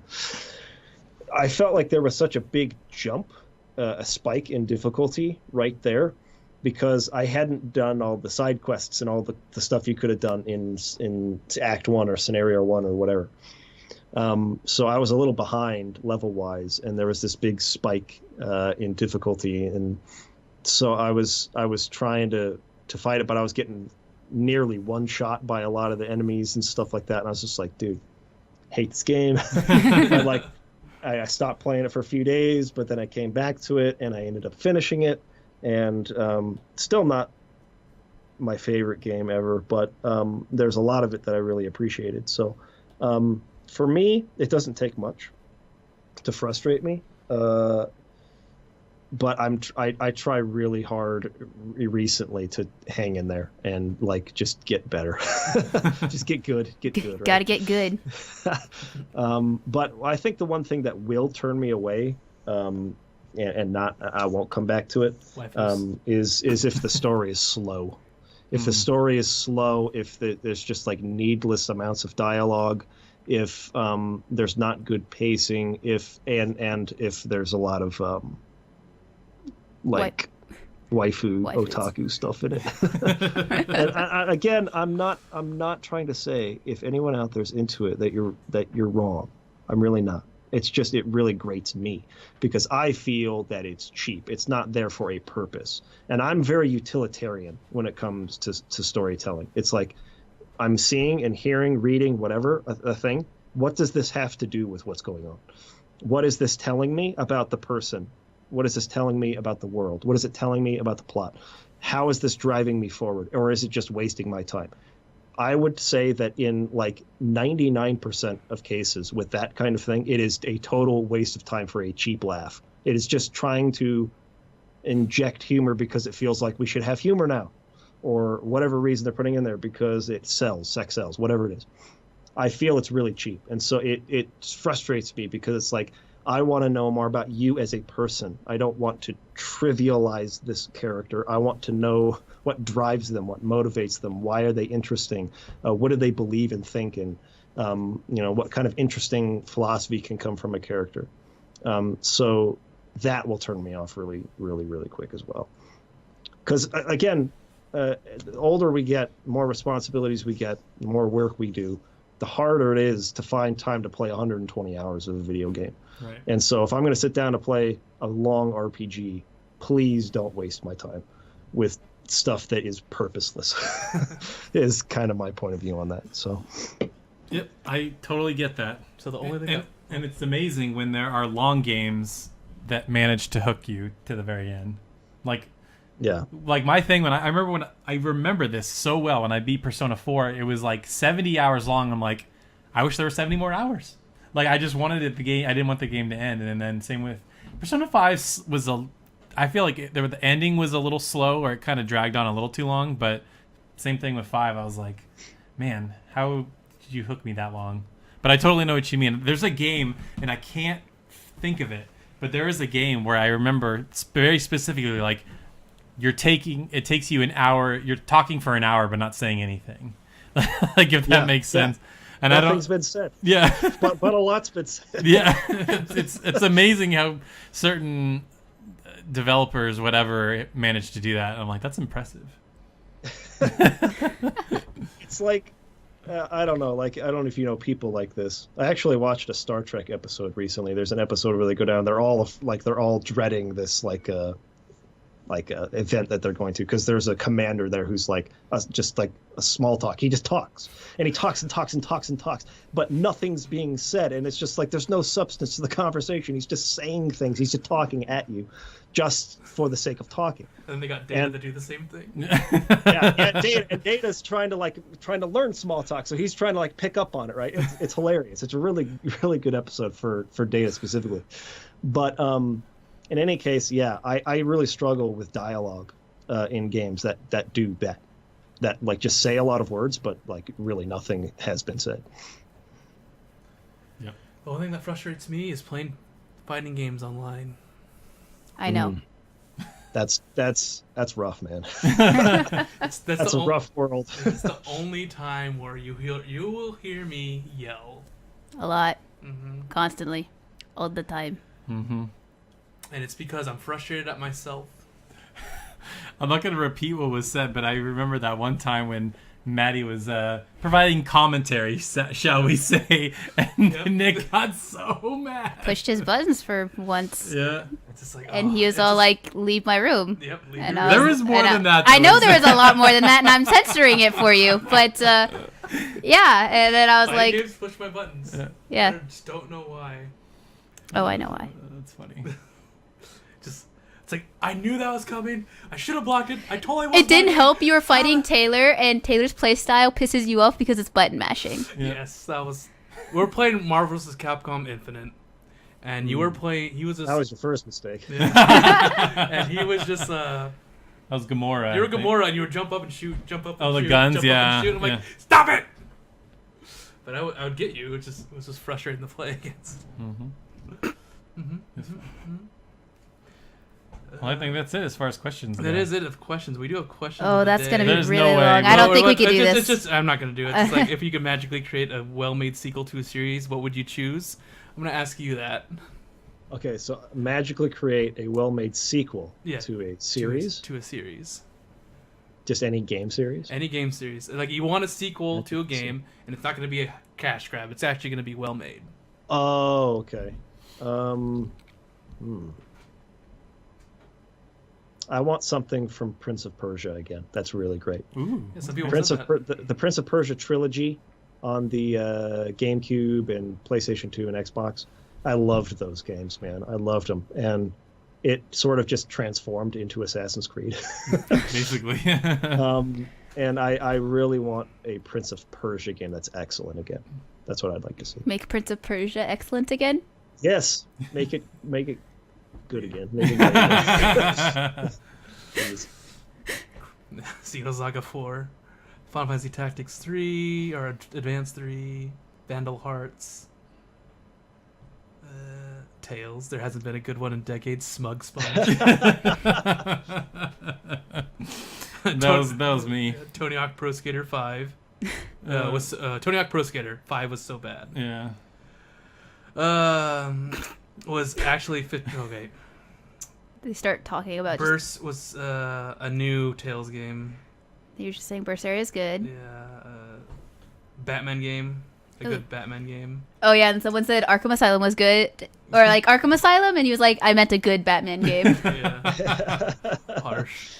There's so much. Mr. Futagu just has a huge list that goes on forever. He just doesn't like video games. There's a Dynasty Warriors in there. Well, Dynasty Warriors 9 was trash. There's Panzer Dragoon, Metal Gear Rising. Ooh, Bloody Roar. Resistance, that would be fun. Shadow Hearts, Valkyrie Profile. It's all the classics. Mega Man Legends. Valkyrie Profile 2 was good, man. It would be nice to have another good Valkyrie Profile game. Valkyrie Profile 2 is just a complete departure of Valkyrie Profile. It feels so different. It was. And I think if I had played Valkyrie Profile when it came out, I probably would feel that way, but I kind of was playing them both side by side as a first exposure, and I was like, I lean a little more towards 2 personally, but Mega Man Legends. Oh, that was a hard one, yeah, to let go of. I need to finish Vandal Hearts 2. I played 1. That was simple. If you want to play a very simple JRPG strategy RPG, Yeah. play Vandal Hearts. It's the one where when your character dies, blood just splurts out. I appreciate. Kill Bill style, yeah. I appreciate this person. Metro Fair. Zestiria was a good Tales game, but lacked the 4-player co-op of Vesperia. That's true. Remember when we tried to play together? It's impossible. It was impossible. City of Heroes 2. Jet Set Radio, Destroy All Humans. Xenoblade Chronicle X2. yeah, actually, I kind of agree with that. They left that on the biggest cliffhanger. I was so pissed. The end of Xenoblade Chronicles X. Legacy of Kain. Crystallis. Oh, Crystallis is so good. That'd be sick. A really good Crystallis game. Awesome. A good Star Ocean. Yes. Star Ocean 2, Yes. 2. And Rad Robot Alchemic Drive. Never heard of Breath it. of Fire. What's happened to Breath of Fire? That's been forever since we have Breath They of made Fire. like a mobile game did or they whatever. announce? They're like, we're announcing a new Breath of Fire, and it was a mobile game. Yep. Maddie? Rune Factory 5. Yes. We need Rune Factory 5 needs to be a thing. Suikoden needs to come back. Ooh, heck yes. But that's never happening because it's Konami, and they suck. Yeah. I don't think Konami exists anymore. Konami sucks. Legend of Dragoon. Yeah, oh my god, I want a Legend of Dragoon sequel. Even that game is so cheesy, and it's like, I don't know if it's that good, but I would love to see them just take another stab at it. I haven't finished this yet, but Tokyo Xanadu. In my opinion, yes. Does it does it wrap up, or is it like... It wraps up. Okay. But it's like, as I said before, when it ended, I felt sad, even though I played for like 100 hours and I got 3 endings. When it really got the end and started playing the music, I'm like, I want more. I want to see more of these characters. So probably if there's a 2, you're not seeing these characters again. Unless they do a second game where they're all adults. I don't know. I haven't finished, so I can't say. The way they ended it was like, we'll need them again. That's the vibe I got from Spoilers. it. That's not spoilers. Spoilers. It kind of. You know another series that needs a good sequel is Chrono. Yeah. They haven't done anything with that since Chrono Cross, obviously. But Will it be Chrono Cross or will it be Chrono Trigger sequel? well, I guess Chrono Cross is technically a Chrono Trigger sequel, but I know a lot of people aren't happy with how they tied those 2 games together. But no, I think that with those games, I like the idea of not following the same characters. So different set of characters, different time period, sort of explore different mechanics, kind of the way Cross went. But if we're talking about it magically being good, then obviously the result will be good. So a Chrono sequel that is really good would be awesome. Ooh. Tales of Zestiria 2? Well, I'd play that because it'd actually be good. Dude. Yeah, because it's going to be good. Well, it's going to be good. Well, I'll play it because regardless of how good it is, I'd play it, so... Yep. All right. That is the end. The end. Bye, guys. Bring us. All right. Thanks for everyone watching. We have episodes every Sunday at 1 p.m. Pacific time.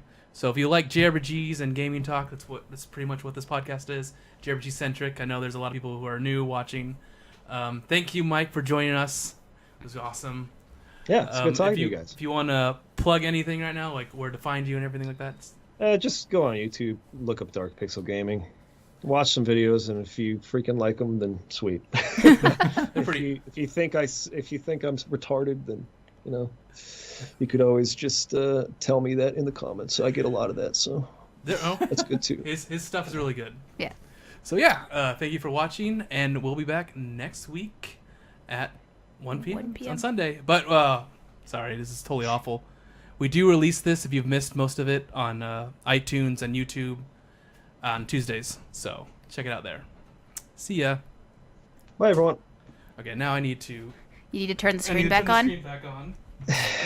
So I guess we're not live anymore, yeah.